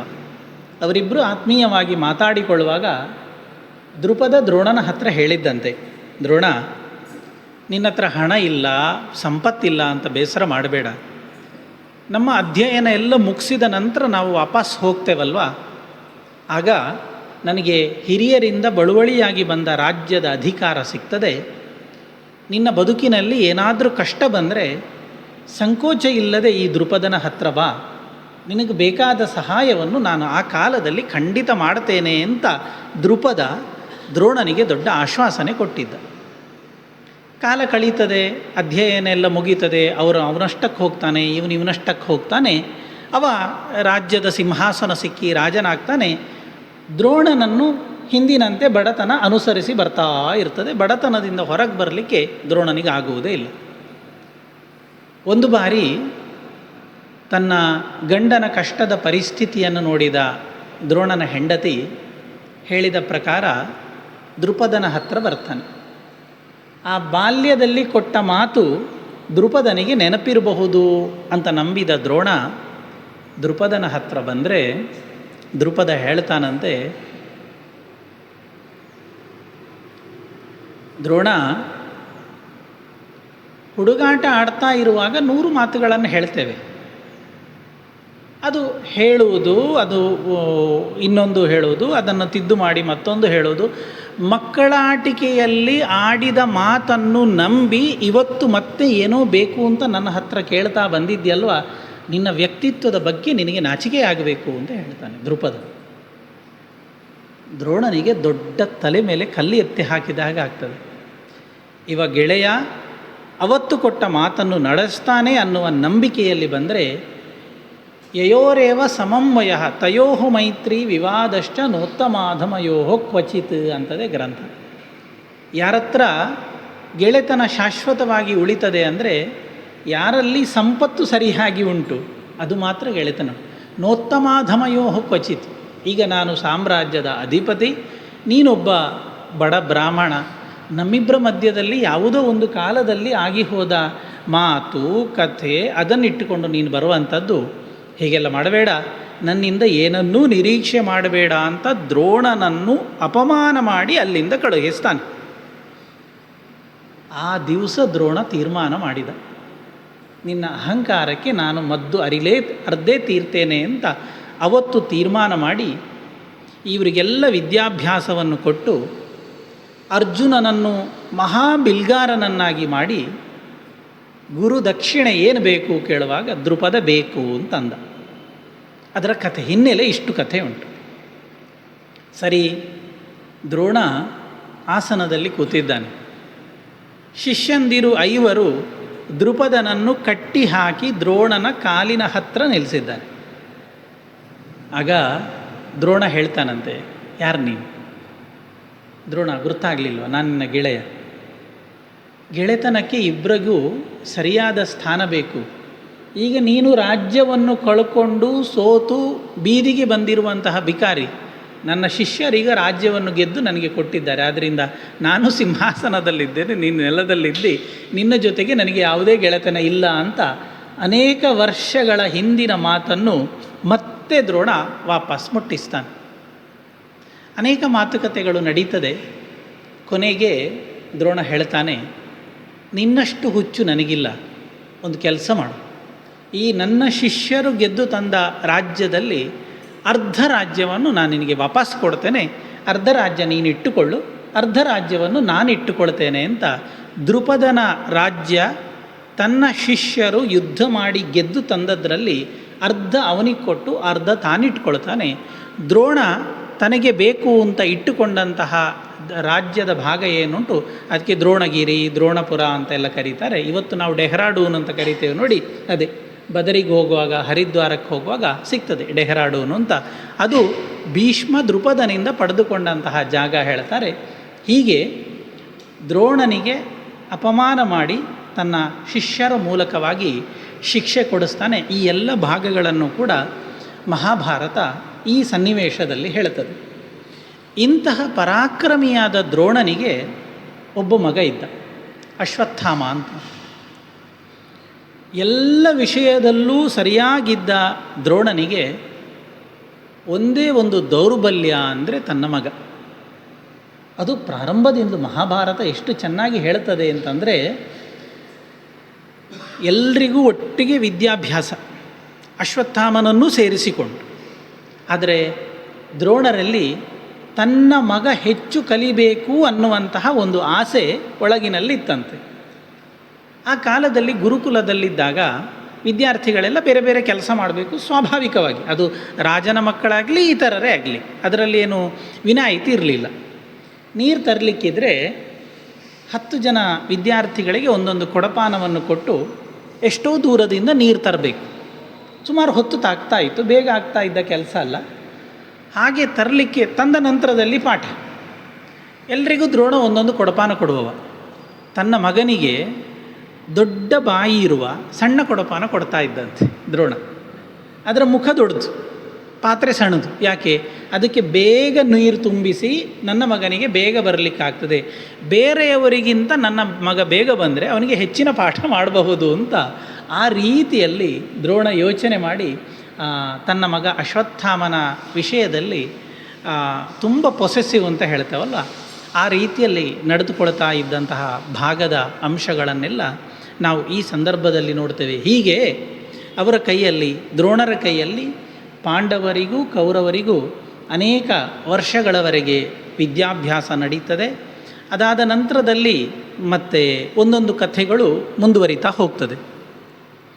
ಈ ಹೊತ್ತಿಗೆ ಒಂದು ಸಣ್ಣ ಪ್ರಕರಣ ಬರುವಂಥದ್ದು ಇವತ್ತು ತುಂಬ ಪ್ರಸಿದ್ಧ ಭಾಗ ಆದ್ದರಿಂದ ನಾನು ಅದನ್ನು ಹೇಳ್ತಾ ಇದ್ದೇನೆ. ಅರ್ಜುನನಿಗೆ ಪ್ರತಿ ಬಾರಿ ಪಾಠ ಮಾಡುವಾಗಲೂ ಕೂಡ ದ್ರೋಣರು ನಿನ್ನನ್ನು ಜಗದೇಕ ವೀರನನ್ನಾಗಿ ಮಾಡ್ತೇನೆ ಅನ್ನುವ ಮಾತು ಹೇಳ್ತಾ ಇದ್ರು. ಅರ್ಜುನ ಅದಕ್ಕೆ ಸರಿಯಾಗಿದ್ದ. ತನ್ನ ವಿನಯ ಗುಣ ಇರಬಹುದು, ಅಭ್ಯಾಸದ ಸಾಧನೆಯ ಬಲ ಇರಬಹುದು, ಎಲ್ಲ ದೃಷ್ಟಿಯಿಂದಲೂ ಅರ್ಜುನ ಅದಕ್ಕೆ ಯೋಗ್ಯನಾಗಿದ್ದ. ಒಂದು ದಿನ ಈ ಮಕ್ಕಳು ಸಣ್ಣ ವಯಸ್ಸಿನಲ್ಲಿ ಕಾಡಿಗೆ ಬೇಟೆಗೆ ಅಂತ ಹೋಗ್ತಾರೆ. ಆ ಹಿಂದಿನ ಕಾಲದಲ್ಲಿ ಬೇಟೆಯಾಡುವುದು ಒಂದು ಸಂಪ್ರದಾಯ, ಅದೇನು ಕೆಟ್ಟ ಅಭ್ಯಾಸ ಅಲ್ಲ. ಯಾಕಂದರೆ ಈ ಹುಲಿ ಇತ್ಯಾದಿ ಕ್ರೂರ ಮೃಗಗಳು ನಾಡಿಗೆ ಬಂದು ಜನರಿಗೆ ತೊಂದರೆ ಕೊಡುವಂಥದ್ದು. ಜಿಂಕೆಗಳ ಸಂಖ್ಯೆ ಹೆಚ್ಚಾಗಿ ಬೆಳೆಗಳಿಗೆ ತೊಂದರೆ ಬರುವಾಗ ರಾಜರೆಲ್ಲ ಬೇಟೆಗಾಗಿ ಹೋಗಿ ಅವುಗಳನ್ನು ಸಂಹಾರ ಮಾಡಿ ಬರುವ ಸಂಪ್ರದಾಯ ಹಿಂದಿನಿಂದಲೂ ಇದ್ದದ್ದು. ಹಾಗೆ ಈ ಮಕ್ಕಳೆಲ್ಲ ಸೇರಿಕೊಂಡು ಬೇಟೆಗೆ ಹೋಗುವಾಗ ನಾಯಿಯನ್ನು ಕರ್ಕೊಂಡು ಹೋಗ್ತಾರೆ. ಈ ನಾಯಿಗಳು ಮುಂದೆ ಹೋಗ್ತವೆ. ಹಾಗೆ ನಾಯಿಗಳ ಹಿಂದೆ ಇವರೆಲ್ಲ ಹೋಗ್ತಾ ಇರುವಾಗ ಒಂದು ನಾಯಿ ಬೊಗಳಿಕೊಂಡು ಮುಂದೆ ಹೋದದ್ದು ತಕ್ಷಣದಲ್ಲಿ ತನ್ನ ಬೊಗಳುವಿಕೆಯನ್ನು ನಿಲ್ಲಿಸಿ ಪಾಂಡವರ ಹತ್ತಿರ ತಿರುಗಿ ಬರ್ತದೆ. ಆ ಬಂದ ನಾಯಿಯ ಮುಖ ನೋಡಿದರೆ ಏಕಕಾಲದಲ್ಲಿ 7 ಬಾಣಗಳು ನಾಯಿಯ ಮುಖವನ್ನು ತುಂಬಿಕೊಂಡು ಬಿಟ್ಟಿದೆ. ಆಶ್ಚರ್ಯ ಅಂದರೆ ಗಾಯ ಆಗಲಿಲ್ಲ. ಅದು 7 ಬಾಣಗಳು ಮುಖ ಹೇಗೆ ತುಂಬಿಕೊಂಡಿದೆ ಅಂತಂದರೆ ಗಾಯ ಆಗಲಿಲ್ಲ, ನಾಯಿಗೆ ಬೊಗಳ್ಲಿಕ್ಕಾಗುವುದಿಲ್ಲ ಅನ್ನುವ ರೀತಿಯಲ್ಲಿ ನಾಯಿಯ ಮುಖವನ್ನು ಕಚ್ಚಿಕೊಂಡು ನಿಂತಿದೆ. ಈ ಬಾಣಗಳನ್ನು ನೋಡಿದ ತಕ್ಷಣದಲ್ಲಿ ಅದೇ ವಿದ್ಯೆಯನ್ನು ಅಭ್ಯಾಸ ಮಾಡಿದ್ದ ಪಾಂಡವರಿಗೆ, ಅದರಲ್ಲಿಯೂ ಅರ್ಜುನನಿಗೆ ತಕ್ಷಣ ಗೊತ್ತಾಗ್ತದೆ, ಇದು ಯಾರೋ ಒಬ್ಬ ಮಹಾನ್ ಬಿಲ್ಗಾರನೇ ಈ ರೀತಿ ಪ್ರಯೋಗ ಮಾಡಲಿಕ್ಕೆ ಸಾಧ್ಯ, ಸಾಮಾನ್ಯದವರಿಗೆ ಸಾಧ್ಯ ಇಲ್ಲ ಅಂತ ಆ ಬಾಣಗಳು ಬಂದ ದಾರಿಯನ್ನು ಹುಡುಕ್ತಾ ಸಾಕ್ತಾರೆ. ಅಲ್ಲಿ ನೋಡಿದರೆ ಒಬ್ಬ ಸಣ್ಣ ವಯಸ್ಸಿನ ನಿಷಾದ ಜಾತಿಯ ಒಬ್ಬ ಹುಡುಗ ನಿರಂತರ ಬಾಣಗಳನ್ನು ಪ್ರಯೋಗ ಮಾಡುವುದರ ಮೂಲಕ ಅಭ್ಯಾಸ ನಡೆಸ್ತಾ ಇರ್ತಾನೆ. ಎದುರಿನಲ್ಲೊಂದು ಪುಟ್ಟ ವಿಗ್ರಹ ನೋಡಿದರೆ ದ್ರೋಣರ ಹಾಗೆ ಕಾಣುತ್ತದೆ. ಇವರು ಕುತೂಹಲದಿಂದ ಮಾತಾಡ್ತಾರೆ. ಯಾರು ಅಂತ ಕೇಳಿದಾಗ ತಾನು ಏಕಲವ್ಯ ಅಂತಾನೆ. ಯಾರು ನಿನ್ನ ಗುರುಗಳು ಅಂತ ಕೇಳಿದಾಗ ದ್ರೋಣರು ಅಂತಾನೆ. ಆ ಏಕಲವ್ಯನ ಬಾಯಿಯಿಂದ ದ್ರೋಣರು ಅನ್ನುವ ಶಬ್ದ ಕೇಳಿದಾಗ ತಕ್ಷಣ ಅರ್ಜುನನ ಮನಸ್ಸಿಗೆ ಕಸಿವಿಸಿ ಆಗ್ತದಂತೆ. ಹಿಂದಿರುಗಿ ಆಚಾರ್ಯರ ಹತ್ರ ಬಂದು ಕೇಳಿಕೊಳ್ತಾನೆ, ನನಗೆ ಮಾತ್ರ ವಿದ್ಯೆಯನ್ನು ಕೊಡ್ತೇನೆ, ಶ್ರೇಷ್ಠ ಬಿಲ್ಗಾರನನ್ನಾಗಿ ಮಾಡ್ತೇನೆ ಅಂತ ಹೇಳಿ ನನಗೆ ಗೊತ್ತಾಗದ ಹಾಗೆ ಕಾಡಿನಲ್ಲಿ ಇನ್ನೊಬ್ಬ ಶಿಷ್ಯನನ್ನು ನೀವು ತಯಾರು ಮಾಡ್ತಾ ಇದ್ದೀರಿ ಅಂತ ಪ್ರಶ್ನೆ ಮಾಡಿದಾಗ ದ್ರೋಣರು ಅವನ ಜೊತೆಗೆ ಬಂದು ನೋಡ್ತಾರೆ. ಏಕಲವ್ಯನ ಕಥೆಗಳೆಲ್ಲ ಗೊತ್ತಾಗಿ ಅವನಿಂದ ಅಂಗುಷ್ಠವನ್ನು ಪಡೆದುಕೊಳ್ತಾರೆ ಅನ್ನುವ ಭಾಗ ತುಂಬ ಪ್ರಸಿದ್ಧವಾದದ್ದು. ಈ ಪ್ರಕರಣವನ್ನು ಇಟ್ಟುಕೊಂಡು ಅನೇಕ ನಾಟಕಗಳು, ಬೆರಳಿಗೆ ಕೊರಳು ಇತ್ಯಾದಿ ಅನೇಕ ನಾಟಕಗಳು, ಅನೇಕ ಕಥೆಗಳು ಇತ್ಯಾದಿಯಾಗಿ ಇವತ್ತೂ ಬಂದದ್ದುಂಟು. ಅನೇಕ ಜನ ದ್ರೋಣರಿಗೆ ಈ ವಿಷಯದಲ್ಲಿ ಆಕ್ಷೇಪವನ್ನು ಮಾಡ್ತಾರೆ. ಒಬ್ಬ ಸಮರ್ಥನಾದ ಹುಡುಗನ ಭವಿಷ್ಯವನ್ನು ದ್ರೋಣರು ಹಾಳು ಮಾಡಿದರು, ರಾಜಕೀಯ ಒತ್ತಡಕ್ಕೆ ದ್ರೋಣರು ಬಲಿ ಬಿದ್ದರು ಇತ್ಯಾದಿಯಾಗಿ ಅನೇಕ ಆಕ್ಷೇಪಗಳನ್ನು ಮಾಡ್ತಾರೆ. ಆದರೆ ವಾಸ್ತವಿಕವಾಗಿ ಹಾಗಲ್ಲ. ಆಚಾರ್ಯ ಮಧ್ವರು ತಾತ್ಪರ್ಯ ನಿರ್ಣಯದಲ್ಲಿ ಒಂದು ಅಂಶವನ್ನು ಸ್ಪಷ್ಟ ಮಾಡ್ತಾರೆ. ಈ ಏಕಲವ್ಯ ಅನ್ನುವನು ಸಾಮಾನ್ಯ ವ್ಯಕ್ತಿಯಲ್ಲ.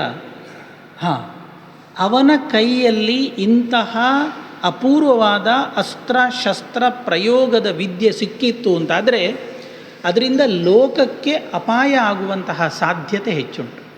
ನಾವಿವತ್ತು ನೋಡ್ತೇವೆ, ಯಾವುದೊಂದು ದೇಶದಲ್ಲಿ ಅಣ್ವಸ್ತ್ರ ಉಂಟು ಅಂತಂದರೆ ಅದರಿಂದ ಆ ದೇಶದ ಸುರಕ್ಷತೆ ಅಲ್ಲ, ಪ್ರಪಂಚದ ಸುರಕ್ಷತೆಗೆ ಹಾನಿ, ಭಯ ಅನ್ನುವ ಕಾರಣದಿಂದ ಆ ದೇಶ ಅಣ್ವಸ್ತ್ರವನ್ನು ಪಡೆದುಕೊಳ್ಳಬಾರದು ಅಂತ ಹೇಗೆ ನಾವು ಇವತ್ತು ಬಯಸ್ತೇವೆ.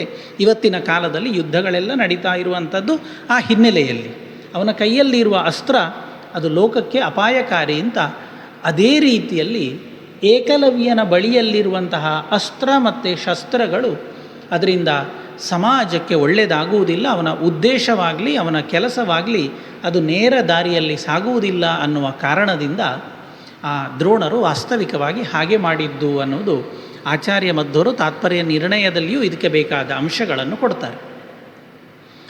ಈ ಮಧ್ಯದಲ್ಲಿ ಇನ್ನೊಂದು ಘಟನೆ ನಡೀತದೆ.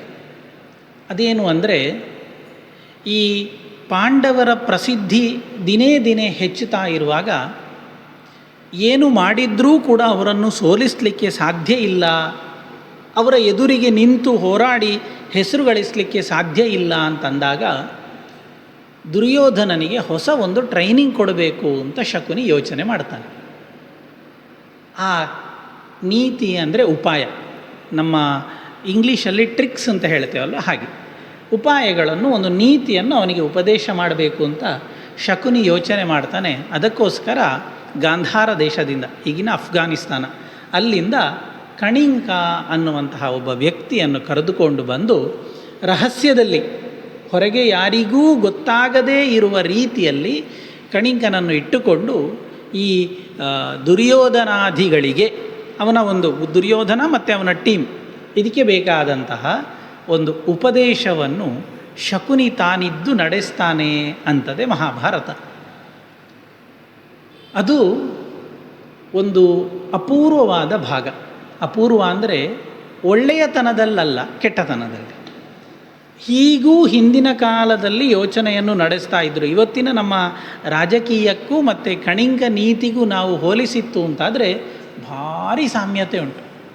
ಅವತ್ತು ಏನು ಹೇಳಿದ್ದ, ಇವತ್ತು ಅದನ್ನೇ ನಾವು ಸಮಾಜದಲ್ಲಿ ನೋಡಲಿಕ್ಕೆ ಸಾಧ್ಯ ಉಂಟು. ಆದ್ದರಿಂದ ಅದು ದೊಡ್ಡ ಭಾಗ. ಅದು ಮನಸ್ಸಿನಲ್ಲಿ ಇಟ್ಟುಕೊಂಡ್ರೆ ಅದು ಅಪಾಯ. ಅದಕ್ಕೋಸ್ಕರ ನಾನು ಅದನ್ನು ಕೆಲವೊಂದು ಭಾಗಗಳನ್ನು ಮಾತ್ರ ನಿಮ್ಮ ಮುಂದೆ ಹೇಳಲಿಕ್ಕೆ ಪ್ರಯತ್ನ ಮಾಡ್ತೇನೆ. ಆ ಕಣಿಂಕ ತಾನು ಯಾವ ರೀತಿಯಲ್ಲಿ ಶತ್ರುಗಳಿಗೆ ಘಾತವನ್ನು ಮಾಡಬೇಕು, ಶತ್ರುಗಳಿಗೆ ತೊಂದರೆಯನ್ನು ಕೊಡಬೇಕು, ಯಾವ ರೀತಿಯಲ್ಲಿ ಒಬ್ಬ ರಾಜ ತನ್ನ ಸಿಂಹಾಸನದಲ್ಲಿ ಸ್ಥಿರವಾಗಿ ಇರಬೇಕಾದ್ರೆ ತೀರ್ಮಾನಗಳನ್ನು ತಗೊಳ್ಬೇಕು ಅಂತ ದುರ್ಯೋಧನ ಮತ್ತು ಅವನ ಎಲ್ಲ ಪರಿವಾರಕ್ಕೆ ಮಾಡುವಂತಹ ಉಪದೇಶದ ಭಾಗ ಕಣಿಂಕ ನೀತಿ ಅಂತ. ಅವ ಹೇಳ್ತಾನೆ, ಒಬ್ಬ ರಾಜ ಸಿಂಹಾಸನದಲ್ಲಿ ಕೂತ ನಂತರ ಮೊದಲು ಸರಿ ಮಾಡಿಕೊಳ್ಳಬೇಕಾದ್ದು ಮಾತು ಹೇಳ್ತಾನೆ. ಹೇಳೋ ಅವನ ಮಾತು ನೋಡಿ, ನಿಸ್ತ್ರಿಂಶಂ ಹೃದಯಂ ಕೃತ್ವ ವಾಚಂ ಇಕ್ಷುರಸೋಪಮಂ. ನಿನ್ನ ಮಾತು ಕಬ್ಬಿನ ಹಾಲಿನಾಗಿ ಅಷ್ಟು ಸಿಹಿಯಾಗಿರಬೇಕು, ಒಳಗೆ ನಿರಂತರ ಕತ್ತಿ ಮಸೀತಾ ಇರಬೇಕು, ಯಾರನ್ನೂ ಕೂಡ ನಂಬಬಾರದು. ಇದು ಸುರುವಿನ ಉಪದೇಶ ಕಣಿಂಕನದ್ದು ನೋಡಿ. ಯಾರೇ ಆಗಲಿ, ಎದುರಿಗೆ ಸಿಕ್ಕಿದ ಅವ ವಿರೋಧ ಪಕ್ಷದವ ಆಗಿರಬಹುದು, ತನ್ನ ಪಕ್ಷದವನೇ ಆಗಿರಬಹುದು, ತನ್ನ ಪಕ್ಷದ ಮಂತ್ರಿಯೇ ಆಗಿರಬಹುದು, ಯಾರು ಸಿಕ್ಕಿದ್ರೂ ಕೂಡ ಮಾತಾಡುವಾಗ ವಾಚಂ ಇಕ್ಷುರಸೋಪಮಂ, ಚೆನ್ನಾಗಿ ಮಾತಾಡಬೇಕು. ಅವರು ನಮ್ಮ ಪಕ್ಷದವರು, ಅವರ ಆಶೀರ್ವಾದದಿಂದ ನಾವು ಬಂದಿದ್ದೇವೆ, ಅವರ ಬೆಂಬಲ ನಮಗೆ ಬೇಕು, ಎಲ್ಲ ಸ್ಟೇಟ್ಮೆಂಟ್ ಕೊಡ್ತಾ ಇರಬೇಕು ಪ್ರೆಸ್ ಮೀಟ್ ಮಾಡಿ. ಆದರೆ ಮನಸ್ಸಿನಲ್ಲಿ 5 ಪೈಸೆಯೂ ಅವನನ್ನು ನಂಬಬಾರದು. ಇದು ಕಣಿಂಕ ಹೇಳುವಂತಹ ಮಾತು, ನನ್ನದಲ್ಲ. ಮುಂದೆ ಹೇಳ್ತಾನೆ, ಕೆಲವು ಬಾರಿ ರಾಜಕೀಯದಲ್ಲಿ ಹೋಗುವಾಗ ಕೆಲವನ್ನು ನೋಡಿಯೂ ನೋಡದ ಹಾಗಿರಬೇಕು, ಕೆಲವನ್ನು ಕೇಳಿಯೂ ಕೇಳದ ಹಾಗಿರಬೇಕು. ಯಾರೋ ಒಬ್ಬ ಹೇಳ್ತಾನೆ, ನಾನು ಒಂದೇ ಮಾತರಮಿಗೆ ಬೆಲೆ ಕೊಡುವುದಿಲ್ಲ, ಇವನೇ ಪಕ್ಷದವ, ಅದನ್ನು ಸಪೋರ್ಟ್ ಮಾಡಿದರೆ ನಾಳೆ ಇವನಿಗೂ ಕೆಟ್ಟ ಹೆಸರು ಬರುತ್ತೆ, ಅದಕ್ಕೆ ಹಾಗೆ ಸ್ಟೇಟ್ಮೆಂಟ್ ಕೊಟ್ರು, ನನಗೆ ಗೊತ್ತೇ ಆಗಲಿಲ್ಲ, ನೋಡಿ ಹೇಳ್ತೇನೆ ಅಂತ ಅಂದಳು. ಕೆಲವು ಕಡೆ ಕಿವಿ ಕೇಳದ ಹಾಗೆ, ಕೆಲವು ಕಡೆ ಕಣ್ಣು ಕಾಣದ ಹಾಗೆ ರಾಜಕೀಯದಲ್ಲಿರುವ ವ್ಯಕ್ತಿಗಳು ಯಾವ ಸಂದರ್ಭದಲ್ಲಿ ಹೇಗೆ ನಡಿಬೇಕು ಹಾಗೆ ನಡಿಕೊಳ್ಬೇಕು ಅಂತಾನೆ. ಅಂಧಸ್ಯಾತ್ ಅಂಧವೇಲಾಯಾಮ್ ಬಾಧಿರ್ಯಮಪಿ ಸಂಶ್ರಯೇತ್. ಅಂಧ ಅಂದರೆ ಕಣ್ಣು ಕಾಣದವ, ಬಾಧಿರ್ಯ ಅಂದರೆ ಕಿವುಡ. ಈ ಸಂದರ್ಭಕ್ಕೆ ಸರಿಯಾಗಿ ನಡೆದುಕೊಳ್ಬೇಕು. ಜನಗಳನ್ನು ವಿಶ್ವಾಸಕ್ಕೆ ತಗೊಳ್ಬೇಕು. ಹ್ಯಾಕ್ ತಗೊಳ್ಬೇಕು? ಇದು ಆ ಕಾಲ, ಈಗಿನ ಕಾಲ ಅಲ್ಲ, ಆ ಕಾಲದಲ್ಲಿ ಹ್ಯಾಕ್ ತಗೊಳ್ಬೇಕು ಅಂದರೆ, ಅಗ್ನಿಯಾಧಾನೇನ ಯಜ್ಞೇನ ಕಾಷಾಯೇಣ ಜಟಾಜಿನೈ ಲೋಕಾನ್ ವಿಶ್ವಾಸಯಿತ್ವ ತಥೋ ಲುಂಪೇತ್ ಯಥಾ ವೃಕಃ. ಹೇಳುವಂತಹ ಉಪಾಯ ನೋಡಿ, ಜನ ನಿನ್ನನ್ನು ವಿಶ್ವಾಸ ಮಾಡಬೇಕು. ಏನು ಮಾಡಬೇಕು? ದೊಡ್ಡ ಒಂದು ಸಾಮೂಹಿಕವಾದ ಯಜ್ಞವನ್ನು ನಡೆಸುತ್ತೆ. ಎಲ್ಲ ಹೊಗಳ್ತಾರೆ, ಏನ್ರಿ ಎಷ್ಟು ಧಾರ್ಮಿಕ, ನಮ್ಮ ರಾಜ, ನಮ್ಮ ಪ್ರತಿನಿಧಿ, ನಮ್ಮ ಮಂತ್ರಿ ದೊಡ್ಡ ಧಾರ್ಮಿಕ. ಆದ್ದರಿಂದ ಅಗ್ನಿಯಾಧಾನೇನ ಯಜ್ಞಯಾಗಗಳನ್ನೆಲ್ಲ ಸಾಮೂಹಿಕವಾಗಿ ಸಾಮೂಹಿಕವಾಗಿ ನಡೆಸಿದರೆ ಎಲ್ಲ ಜನಗಳು ಬರ್ತಾರೆ, ಕಾಣಿಕೆಗಳನ್ನು ಕೊಡ್ತಾರೆ, ನಮ್ಮ ರಾಜ ಭಾರೀ ಒಳ್ಳೆಯವನು ಅಂತ ಹೊಗಳ್ತಾರೆ. ಆದ್ದರಿಂದ ಕಾಲಕಾಲದಲ್ಲಿ ದೊಡ್ಡ ಯಜ್ಞಯಾಗಾದಿಗಳನ್ನೆಲ್ಲ ನಡೆಸ್ತಾ ಇರು. ಅಲ್ಲಿ ಮುಗಿಲಿಲ್ಲ. ಮತ್ತು ಕಾಷಾಯೇಣ ಜಟಾಜಿನೈಹಿ, ಸ್ವಾಮಿಗಳಿದ್ದಾರೆ, ಒಂದೊಂದು ಪಂಗಡಕ್ಕೆ, ಒಂದೊಂದು ಜಾತಿಗೆ, ಒಂದೊಂದು ಕುಲಕ್ಕೆ ಒಬ್ಬೊಬ್ಬರು ಸ್ವಾಮಿಗಳು, 100 ಜನ ಇದ್ದಾರೆ. ಎಲ್ಲ ಸ್ವಾಮಿಗಳ ಹತ್ರ ಹೋಗು, ಯಾರ ಸ್ವಾಮಿಗಳನ್ನು ನಂಬಬೇಡ. ಅವ ಹೇಳೋದು, ಯಾರು ಸ್ವಾಮಿಗಳನ್ನು ನಂಬಬೇಡ, ಆದರೆ ಎಲ್ಲರ ಹತ್ರ ಹೋಗು, ಎಲ್ಲ ಸ್ವಾಮಿಗಳಿಗೆ ಪಾದಪೂಜೆ ಮಾಡು, ಕಾಣಿಕೆ ಇಡು, ಎಲ್ಲರೂ ನೋಡುವ ಹಾಗೆ ಜರತಾರಿ ಶಾಲ್ ಹಾಕು, ಮಾಲೆ ಹಾಕು, ಅಷ್ಟು ಮಾಡಿ ಬಾ. ಒಬ್ಬ ಸ್ವಾಮೀಜಿಯನ್ನು, ಒಂದು ಕುಲದದ್ದೋ ಒಂದು ಪಂಗಡದ್ದೋ ಒಬ್ಬ ಸ್ವಾಮೀಜಿಯವರಿಗೆ ಹೋಗಿ ನೀನೊಂದು ಹಾರ ಹಾಕಿ ಶಾಲ್ ಹಾಕಿ ನಮಸ್ಕಾರ ಮಾಡಿ ಬಂದರೆ ಅವನ 100 ಜನ ಶಿಷ್ಯರು ನಿನ್ನ ಹಿಂದೆ ಬರ್ತಾರೆ. ನಾಳೆ ಹೈಕಮಾಂಡ್ ನಿನ್ನ ಹತ್ರ ರಾಜೀನಾಮೆ ಕೇಳಿದರೆ ಅವರೆಲ್ಲ ನಿನ್ನ ಬೆನ್ನ ಹಿಂದೆ ನಿಲ್ತಾರೆ. ಇವ ನಮ್ಮ ಪಂಗಡದವ, ಇವ ರಾಜೀನಾಮೆ ಕೊಡಬಾರ್ದು ಅಂತ ನಿನ್ನ ಬೆನ್ನ ಸಹಾಯಕ್ಕೆ ನಿಲ್ತಾರೆ. ಕಣಿಂಕ ಹೇಳಿದ್ದು ನೋಡಿ, ಎಷ್ಟು 1000 ವರ್ಷದ ಹಿಂದೆ.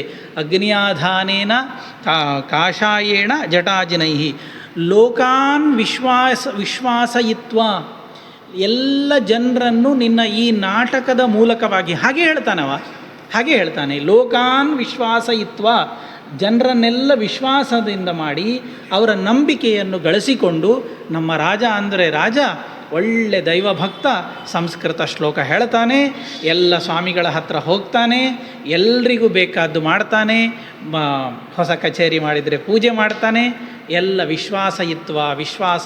ವಿಶ್ವಾಸಯಿತ್ವ ತಥೋ ಲುಂಪೇತ್ ಯಥಾ ವೃಕಃ.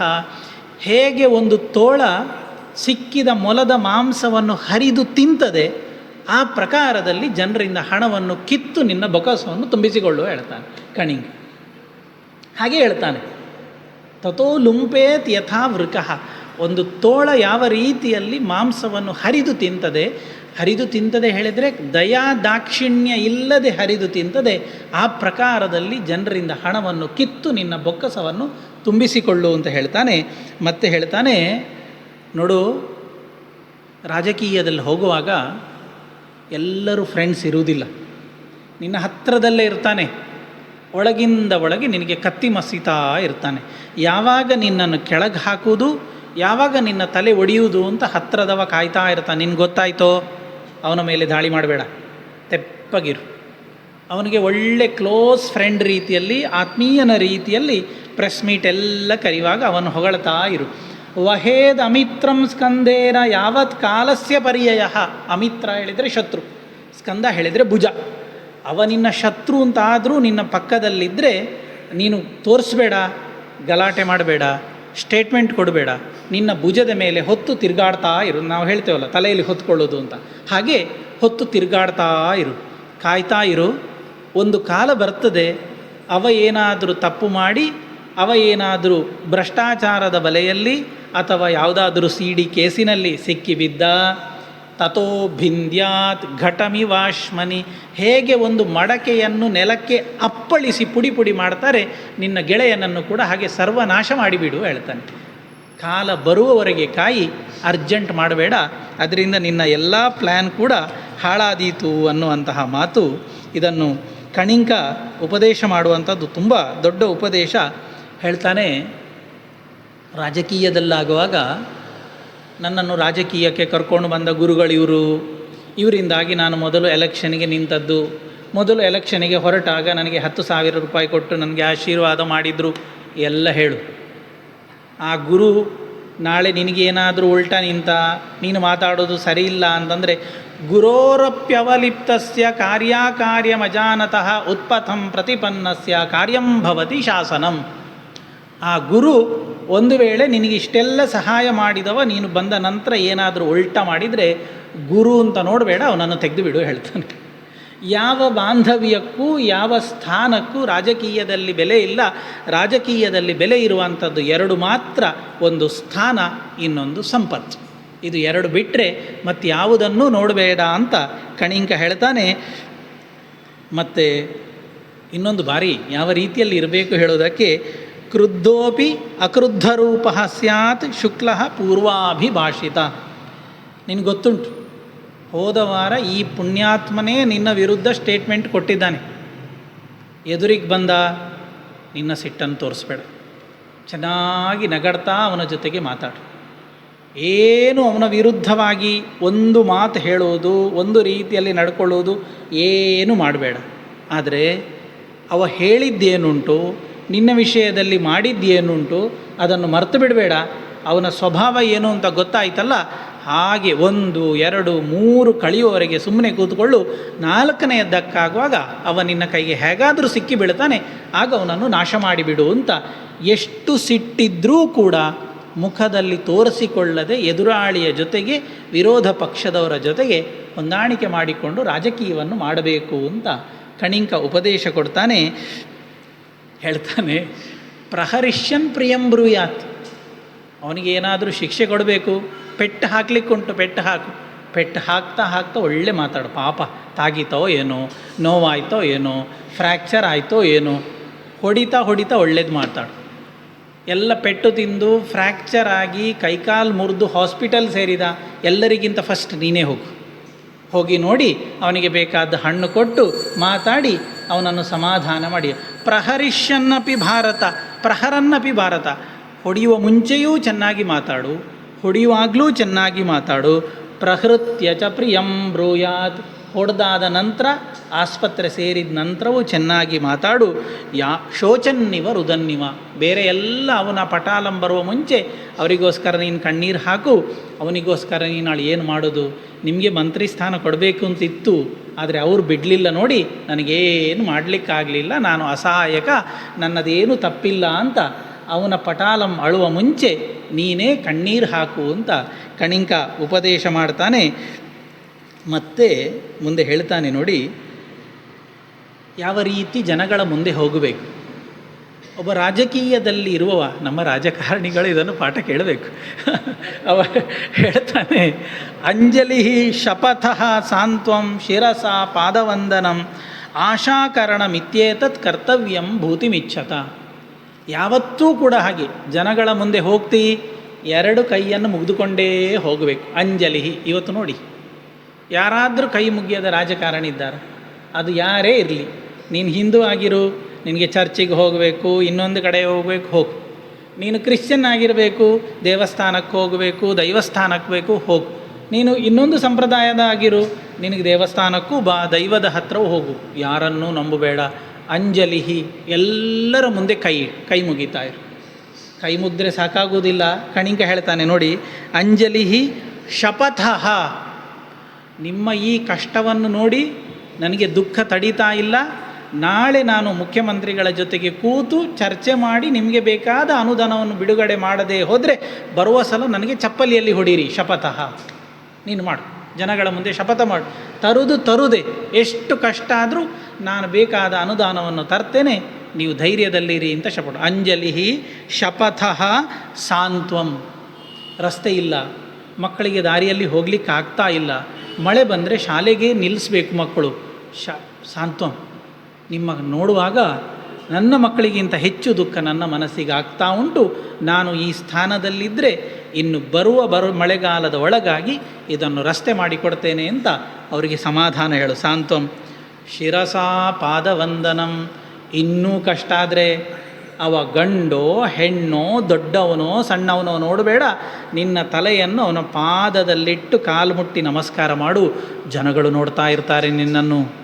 ನೀನು ಅವರಿಗೆ ಕೈ ಮುಗ್ದು ಅವರಿಗೆ ನಮಸ್ಕಾರ ಮಾಡಿದ್ದಿ, ಸಮಾಧಾನ ಹೇಳಿದ್ದಿ, ಎಲ್ಲ ಜನಗಳು ಮಾತಾಡ್ತಾರೆ, ನಮ್ಮ ಮಂತ್ರಿ, ನಮ್ಮ ರಾಜ, ನಮ್ಮ ಸದಸ್ಯ ಎಷ್ಟು ಒಳ್ಳೆಯವ ಇದ್ದಾನೆ, ಏನು ವಿನಯ ಉಂಟು, ಏನು ಗೌರವ ತೋರಿಸ್ತಾನೆ, ಇದೆಲ್ಲ ಮಾಡ್ತಾನೆ. ಆಶಾಕರಣ ಮಿತ್ಯೇತತ್, ಅವರ ಮನಸ್ಸಿಗೆ ಪ್ರತಿ ಬಾರಿಯೂ ಕೂಡ ಆಸೆ ಹುಟ್ಟಿಸು. ನೀವು ರಸ್ತೆ ಇಲ್ಲ ಅಂತ ಮಾತ್ರ ಅಲ್ವ ಹೇಳಿದ್ದು, ಎಲೆಕ್ಷನ್ ಬರಲಿ, ಈ ಸಲ ಓಟು ಹಾಕಿ ರಸ್ತೆ ಮಾತ್ರ ಅಲ್ಲ ಚತುಷ್ಪಥ ಮಾಡಿಕೊಡ್ತೇನೆ ನಿಮಗೆ. ಈಗ ನೀವು ಕೇಳಿದ್ದು ಸಣ್ಣ ರಸ್ತೆ, ಚತುಷ್ಪಥ ಮಾಡಿಕೊಡ್ತೇನೆ, ಕಾಂಕ್ರೀಟೀಕರಣ ಮಾಡಿಕೊಡ್ತೇನೆ, ಅದರ ಮೇಲೆ ನಿಮಗೆ ನಿಲ್ಲಕ್ಕೆ ಬಸ್ ಸ್ಟ್ಯಾಂಡ್ ಮಾಡಿಕೊಡ್ತೇನೆ ಎಲ್ಲ ಹೇಳಿ. ಆಶಾಕರಣ ಅಂದರೆ ಆಸೆ ಹುಟ್ಟಿಸುವುದು. ಇಂಥದ್ದನ್ನು ಮಾಡ್ತೇನೆ, ಮತ್ತೊಂದು ಮಾಡ್ತೇನೆ ಅಂತ ಆಸೆ ಹುಟ್ಟಿಸಿ ಇದೆಲ್ಲವನ್ನು ಅವರಿಗೆ ಮಾಡಿ ಕೊಡಬೇಕು. ಅಷ್ಟು ಮಾಡಿಕೊಟ್ಟಾದ ನಂತರದಲ್ಲಿ ಮಾಡಲಿಕ್ಕಾಗಲಿಲ್ಲ, ಎಲೆಕ್ಷನ್ ಬಂತು. ಹೇಳಿದ್ದಾನೆ ಯಮುನೆಯನ್ನು ಕ್ಲೀನ್ ಮಾಡುವುದೇ ಅಂತೆ, 10 ವರ್ಷದಿಂದ ಹೇಳಿದ. ಈ ಸಲ ಯಮುನೆಯನ್ನು ಕ್ಲೀನ್ ಮಾಡೋದು, ಬರುವ ವರ್ಷ ಮಾಡೋದು, ಮತ್ತೊಂದು ವರ್ಷ ಮಾಡೋದು. ಆಯಿತು, 5 ವರ್ಷ ಹೋಯಿತು, ಮತ್ತೆ ಎಲೆಕ್ಷನ್ ಬಂದರೆ ಏನು ಮಾಡಬೇಕು ಹೇಳಬೇಕು. ಎಲ್ಲ ನಾನು ಮಾಡಬೇಕು ಅಂತ ತೀರ್ಮಾನ ಮಾಡಿ ಆಯಿತು, ಆದರೆ ಕೇಂದ್ರದವರು ಅನುದಾನ ಕೊಡಲಿಲ್ಲ. ನಾನು ತರಬೇಕು ಅಂತ ಇದ್ದ ಯಂತ್ರಕ್ಕೆ ದೊಡ್ಡವರಿಂದ ಅನುಮತಿಯೇ ಸಿಗಲಿಲ್ಲ. ಇದು ನಾನು ಹೇಳೋದಲ್ಲ, ಯಮುನೆ ಹೆಸರು ನಾನು ಹೇಳಿದ್ದು. ಇದೆಲ್ಲ ಕಣಿಂಕ ಹೇಳುವಂಥ ಮಾತುಗಳು, ಇದು ಯಾವುದು ನನ್ನ ಮಾತಲ್ಲ.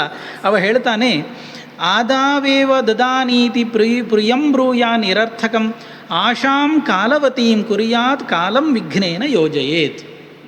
ನಾನೆಲ್ಲ ಮಾಡಬೇಕು ಅಂತಿದ್ದೆ, ಬೇಕಾದ್ದು ಎಲ್ಲ ನಾನು ಶುರು ಮಾಡಿ ಆಯಿತು. ಆಶಾಂ ಕಾಲವತೀಂ ಕುರಿಯಾತ್. ಆದರೆ ಮಧ್ಯದಲ್ಲಿ ಯುದ್ಧ ಶುರುವಾಯಿತು. ನಮಗೆ ಬೇಕಾದಂತಹ ಕಚ್ಚಾ ಸಾಮಗ್ರಿ, ಕ್ರೂಡ್ ಆಯಿಲ್ ಎಲ್ಲ ವಿದೇಶದಿಂದ ಬರಬೇಕಿತ್ತು.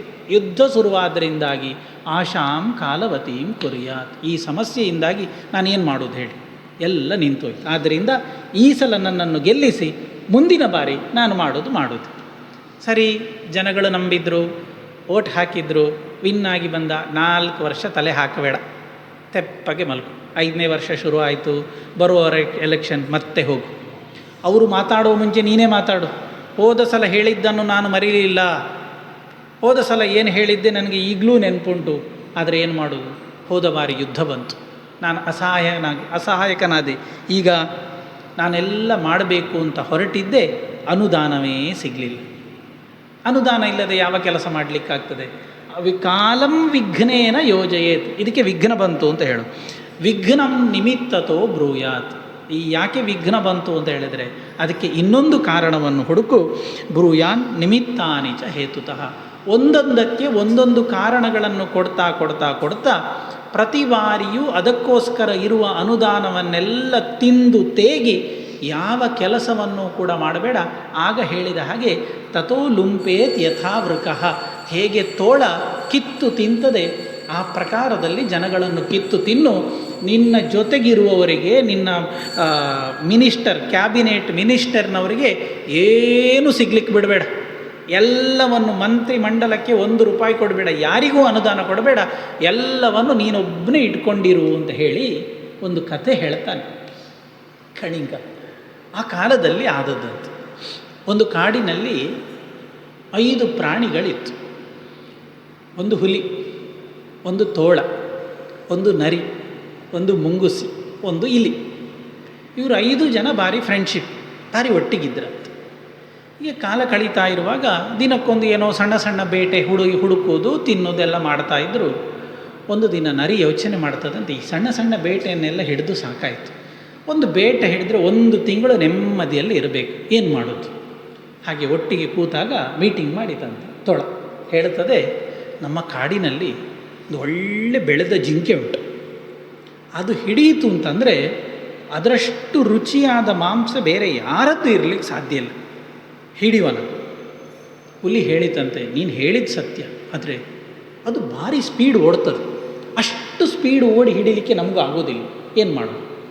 ಆಗ ತೋಳ ಹೇಳಿತಂತೆ, ನರಿ ಹೇಳಿತಂತೆ, ನಾನೊಂದು ಉಪಾಯ ಮಾಡ್ತೀನಿ. ಏನು? ಈ ನಮ್ಮ ಇಲಿ ಇದ್ದಾನಲ್ಲ, ಅವ ಆ ಜಿಂಕೆಯನ್ನು ನೋಡ್ತಾ ಇರಲಿ. ಯಾವಾಗ ಜಿಂಕೆ ಮಲಗಿ ನಿದ್ರೆ ಮಾಡ್ತದೆ, ನಿಧಾನಕ್ಕೆ ಹೋಗಿ ಅದರ ಕಾಲು ಕಚ್ಚಿ ಗಾಯ ಮಾಡಿ ಬಿಡಲಿ. ಯಾವಾಗ ಕಾಲಿಗೆ ಗಾಯ ಆಗ್ತದೆ, ಜಿಂಕೆಗೆ ಓಡಲಿಕ್ಕೆ ಆಗೋದಿಲ್ಲ, ಸ್ಪೀಡ್ ಓಡಲಿಕ್ಕೆ ಆಗೋದಿಲ್ಲ. ಆಗ ಹುಲಿ ಅದರ ಮೇಲೆ ದಾಳಿ ಮಾಡಿ ಅದನ್ನು ಕೊಂದು ಹಾಕಲಿ, ಮತ್ತು ನಾವೆಲ್ಲ ತಿನ್ನು. ಎಲ್ರಿಗೂ ಕರೆಕ್ಟ್ ಅಂತ ಅನಿಸಿ, ಓಹ್ ಎಂಥ ಉಪಾಯ, ಸರಿ. ಕಾಯ್ತಾ ಇದ್ದರೂ ಜಿಂಕೆ ಒಂದು ನೆರಳಿನಲ್ಲಿ ಮಲಗಿದ್ದಾಗ ಇಲಿ ನಿಧಾನ ಹೋಯಿತು, ಕಾಲು ಕಚ್ಚಿತು, ಕಾಲು ಗಾಯ ಆಯಿತು, ಜಿಂಕೆಗೆ ಓಡಲಿಕ್ಕಾಗಲಿಲ್ಲ. ಹುಲಿ ಬಂದು ಹಿಡಿದು ಜಿಂಕೆಯನ್ನು ಕೊಂದು ಹಾಕಿತ್ತು. 5 ಜನರು ಬಂದರು, ಎಲ್ಲ ಭಾರಿ ಖುಷಿ. ಇನ್ನೊಂದು 10 ದಿನಕ್ಕೆ ಏನು ಚಿಂತೆ ಇಲ್ಲ ಅಂತ ತಿನ್ನಲಿಕ್ಕೆ ಹೋಗುವಾಗ, ಆಗಿನ ಕಾಲ ನೋಡಿ ಪ್ರಾಣಿಗಳಲ್ಲೂ ಒಂದು ನಿಯತ್ತಿತ್ತು. ಆಗ ನರಿ ಹೇಳ್ತದಂತೆ, ಹಾಗೆಲ್ಲ ತಿನ್ನಲಿಕ್ಕಿಲ್ಲ, ಮತ್ತು ಸ್ನಾನ ಮಾಡಿ ಬರಬೇಕು. ನೋಡಿ, ತಿನ್ನೋದು ಮಾಂಸ ಆದರೂ ಒಂದು ನಿಯತ್ತಿತ್ತು, ಸ್ನಾನ ಮಾಡಿ ಬರಬೇಕು, ಸ್ನಾನ ಮಾಡದೆ ತಿನ್ನಲಿಕ್ಕಿಲ್ಲ. ನಾವೆಲ್ಲ, ನೀವೊಂದು ಕೆಲಸ ಮಾಡಿ, ನೀವೆಲ್ಲ ಸ್ನಾನ ಮಾಡಿ ಬನ್ನಿ, ನೀವು ಬರೋವರೆಗೆ ನಾನಿದನ್ನು ಜೋಪಾನದಿಂದ ಕಾಯ್ತೇನೆ. ಸರಿ, ಒಬ್ಬೊಬ್ಬರು ಒಂದೊಂದು ದಿಕ್ಕಿಗೆ ಸ್ನಾನ ಮಾಡಲಿಕ್ಕೆ ಹೋದರು. ಸ್ನಾನ ಮಾಡಲಿಕ್ಕೆ ಹೋಗಿ ಹುಲಿ ಫಸ್ಟ್ ಬಂತಂತೆ, ಭಾರಿ ಖುಷಿಯಲ್ಲಿ. ಹುಲಿ ಬಂದರೆ ಈ ನರಿ ಮುಖ ಸಣ್ಣದು ಮಾಡಿ ಕೂತಿತ್ತು ಬೇಸರದಲ್ಲಿ. ಹುಲಿ ಕೇಳ್ತದೆ, ಇಷ್ಟು ಒಳ್ಳೆಯ ಆಹಾರ ಸಿಕ್ಕಿದೆ, ಇನ್ನು ಬೇಸರದಲ್ಲಿ ಹಾಕಿದ್ದೆ. ಅದು ಹೇಳ್ತದೆ, ವ್ಯಾಘ್ರ ಏನು ಹೇಳೋದು, ಈಗ ಇಲಿ ಬಂದು ಹೋಯಿತು, ಅದೆಂತ ಹೇಳಿದ್ದು ಗೊತ್ತುಂಟು? ಏನು? ಆ ಜಿಂಕೆಯನ್ನು ನಾನೇ ಕೊಂದದ್ದು, ಅದರ ಕಾಲು ಕಚ್ಚದೇ ಇದ್ದರೆ ಈ ಹುಲಿಗೆ ಹಿಡಿಲಿಕ್ಕೆ ಆಗ್ತಾಯಿತ್ತ? ಅದರ ಜೀವ ಎಲ್ಲ ದೊಡ್ಡದುಂಟು, ಹೌದು, ಆದರೆ ನಿಜವಾಗಿ ಜಿಂಕೆಯನ್ನು ಕೊಂದದ್ದು ನಾನೇ. ಇವತ್ತು ಹುಲಿ ತಾನೇ ಕೊಂದದ್ದು ಅಂತ ಅಹಂಕಾರ ಪಡ್ತಾ ಉಂಟು. ಆದ್ದರಿಂದ ಅಂಥವ್ರ ಜೊತೆಗೆಲ್ಲ ನನಗೆ ಮಾಂಸ ತಿನ್ನಲಿಕ್ಕೆ ಇಷ್ಟ ಇಲ್ಲ, ನಾನು ತಿನ್ನುವುದಿಲ್ಲ ಅಂತ ಇಲಿ ಹೇಳಿತು. ಈ ಹುಲಿಯ ಅಹಂಕಾರಕ್ಕೆ ಪೆಟ್ಟು ಬಿತ್ತು. ಓಹ್, ಇಲಿ ಹಾಗೆ ಮಾತಾಡ್ತದ? ನಾನೇನು ಅಷ್ಟು ಪೋಕ್ರಿಯ? ನನಗೇನು ಒಂದು ಜಿಂಕೆಯನ್ನು ಹಿಡಿಲಿಕ್ಕೆ ಬರೋದಿಲ್ಲ, ಹಿಡಿದ ಈ ಜಿಂಕೆಯನ್ನು ಇಲಿಯೇ ತಿಂದುಕೊಳ್ಳಿ, ನನಗೆ ಜಿಂಕೆ ಸಹ ಬೇಡ, ಮಾಂಸ ಸಹ ಬೇಡ ಅಂತ ಹುಲಿ ಎದ್ದುಕೊಂಡು ಹೋಗ್ತದೆ. ಸರಿ, ಹುಲಿ ಹೋಯಿತು. ಸ್ವಲ್ಪ ಹೊತ್ತಾದ ನಂತರದಲ್ಲಿ ಇಲಿ ಬರ್ತದೆ. ಇಲಿ ಬಂದಾಗ ಇದು ಹೇಳ್ತದೆ, ನರಿ ಈಗ ಹುಲಿ ಬಂದು ಹೋಯಿತು, ಅದೆಂತ ಹೇಳಿತು ಗೊತ್ತುಂಟು? ಈ ಜಿಂಕೆ ಯಾವತ್ತೂ ಹುಲ್ಲು ತಿಂತಾ ಇರುತ್ತೆ, ಅದು ಬಿಟ್ಟರೆ ಅದು ಮತ್ತೆಂತ ತಿನ್ನೋದಿಲ್ಲ.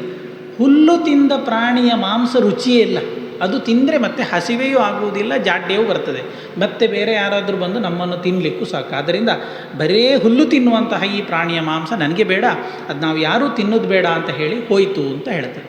ಇಲ್ಲಿಗೆ ಹೌದು ಖಂಡಿತ, ಆದ್ದರಿಂದ ನನಗೂ ಬೇಡ ಮಾರೆ, ಎಂತ ಬೇಕಾದರೂ ಮಾಡಿಕೊ. ಇಲ್ಲಿಯೂ ಹೋಯ್ತಂತೆ. ಮತ್ತು ಅಷ್ಟು ಹೊತ್ತಿಗೆ ತೋಳ ಬರ್ತದೆ. ತೋಳ ಬಂದಾಗ ಈ ನರಿ ಹೇಳ್ತದಂತೆ, ಇಲಿ ಸ್ನಾನ ಮಾಡಿ ಬಂತು, ನನಗೂ ಇಲಿಗೂ ಫೈಟಿಂಗ್ ಆಯಿತು, ಇಲಿಯನ್ನು ಸೋಲಿಸಿದೆ. ಸ್ವಲ್ಪ ಹೊತ್ತು ಕಳೆದ ನಂತರ ಹುಲಿ ಬಂತು, ನನಗೂ ಹುಲಿಗೂ ಫೈಟಿಂಗ್ ಆಯಿತು, ಹುಲಿಯನ್ನು ಸೋಲಿಸಿ ಓಡಿಸಿದೆ. ಮಧ್ಯದಲ್ಲಿ ಮುಂಗುಸಿ ಬಂತು, ಮುಂಗುಸಿ ನಮ್ಮಿಬ್ಬರ ಫೈಟಿಂಗನ್ನು ನೋಡಿ ಅದೇ ಓಡಿ ಹೋಯ್ತು. ಈಗ ಕೊನೆಗೆ ಬಾಕಿ ಉಳಿದದ್ದು ನೀನು ರೆಡಿ ಬಾ ಫೈಟಿಂಗ್ ಮಾಡುವ ಅಂತ. ಇಷ್ಟು ಕೇಳಿದ್ದೆ ತಡ, ತೋಳ ಓಡಿ ಹೋಯ್ತಂತೆ. ಹೀಗೆ ಎಲ್ಲರನ್ನು ಕಳಿಸಿದಂತಹ ನರಿ ತಾನೊಬ್ಬನೇ ಕೂತು ಆ ಮಾಂಸವನ್ನು ಅನುಭವಿಸಿದಂತೆ ದುರ್ಯೋಧನ, ರಾಜ್ಯದಲ್ಲಿ ನಿನ್ನ ಅಧಿಕಾರದ ಪಾಲು ಯಾರಿಗೂ ಕೊಡಬಾರ್ದು. ಅದು ಕೇವಲ ನಿನ್ನದೇ ಅಧಿಕಾರ. ಆ ಅಧಿಕಾರವನ್ನು ಉಳಿಸಿಕೊಳ್ಳಿಕ್ಕೆ ಎಷ್ಟು ಸುಳ್ಳು ಹೇಳು ಪರವಾಗಿಲ್ಲ. ಆಣೆ ಮಾಡು, ಭಾಷೆ ಮಾಡು, ಇದು ಹೇಳ್ತಾನೆ ಕಣಿಂಕ. ಶಪಥ ಮಾಡು ಹೇಳ್ತಾನೆ, ನಮ್ಮಲ್ಲಿ ಆಣೆ ಮಾಡಿ ಹೇಳೋದು ಅಂತ ಉಂಟಲ್ಲ ಹಾಗೆ. ಶಪಥ ಮಾಡು, ಆಣೆ ಮಾಡು, ಏನು ಪರವಾಗಿಲ್ಲ. ಸ್ಥಾನವನ್ನು ಸಂಪತ್ತನ್ನು ಎರಡನ್ನು ಯಾರಿಗೂ ಬಿಟ್ಟು ಕೊಡಬೇಡ. ಯಾವ ಸಂಬಂಧಕ್ಕೂ ಬೆಲೆ ಕೊಡಬೇಡ, ಯಾವ ವ್ಯಕ್ತಿಗೂ ಬೆಲೆ ಕೊಡಬೇಡ. ಈ ವಿಷಯವನ್ನು ಮನಸ್ಸಿನಲ್ಲಿ ಇಟ್ಟುಕೊಂಡು ರಾಜ್ಯಭಾರವನ್ನು ನೀನು ನಡೆಸ್ತಾ ಹೋಗು, ನಿನಗೆ ದೊಡ್ಡ ಸಂಪತ್ತು ಕೀರ್ತಿ ಪ್ರಾಪ್ತಿಯಾಗ್ತದೆ ಅಂತ ಕಣಿಂಕ ಉಪದೇಶ ನಿಲ್ಲಿಸ್ತಾನೆ. ಒಂದು ವೇಳೆ ಕಣಿಂಕ ಹೇಳಿದ್ದು ನಿಮಗೂ ಹೌದು ಅಂತ ಕಂಡ್ರೆ ನಮ್ಮೊಳಗೂ ದುರ್ಯೋಧನ ಇದ್ದಾನೆ ಅಂತ ಅರ್ಥ. ನೀವು ಯೋಚನೆ ಮಾಡಿಕೊಳ್ಳಿ. ಮತ್ತೆ ನಾಳೆ ಸೇರುವಾಗ ಮುಂದಿನ ಭಾಗವನ್ನು ನೋಡುವ ಅಂತ ಹೇಳ್ತಾ ಶ್ರೀಕೃಷ್ಣ ಅರ್ಪಣಮಸ್ತು.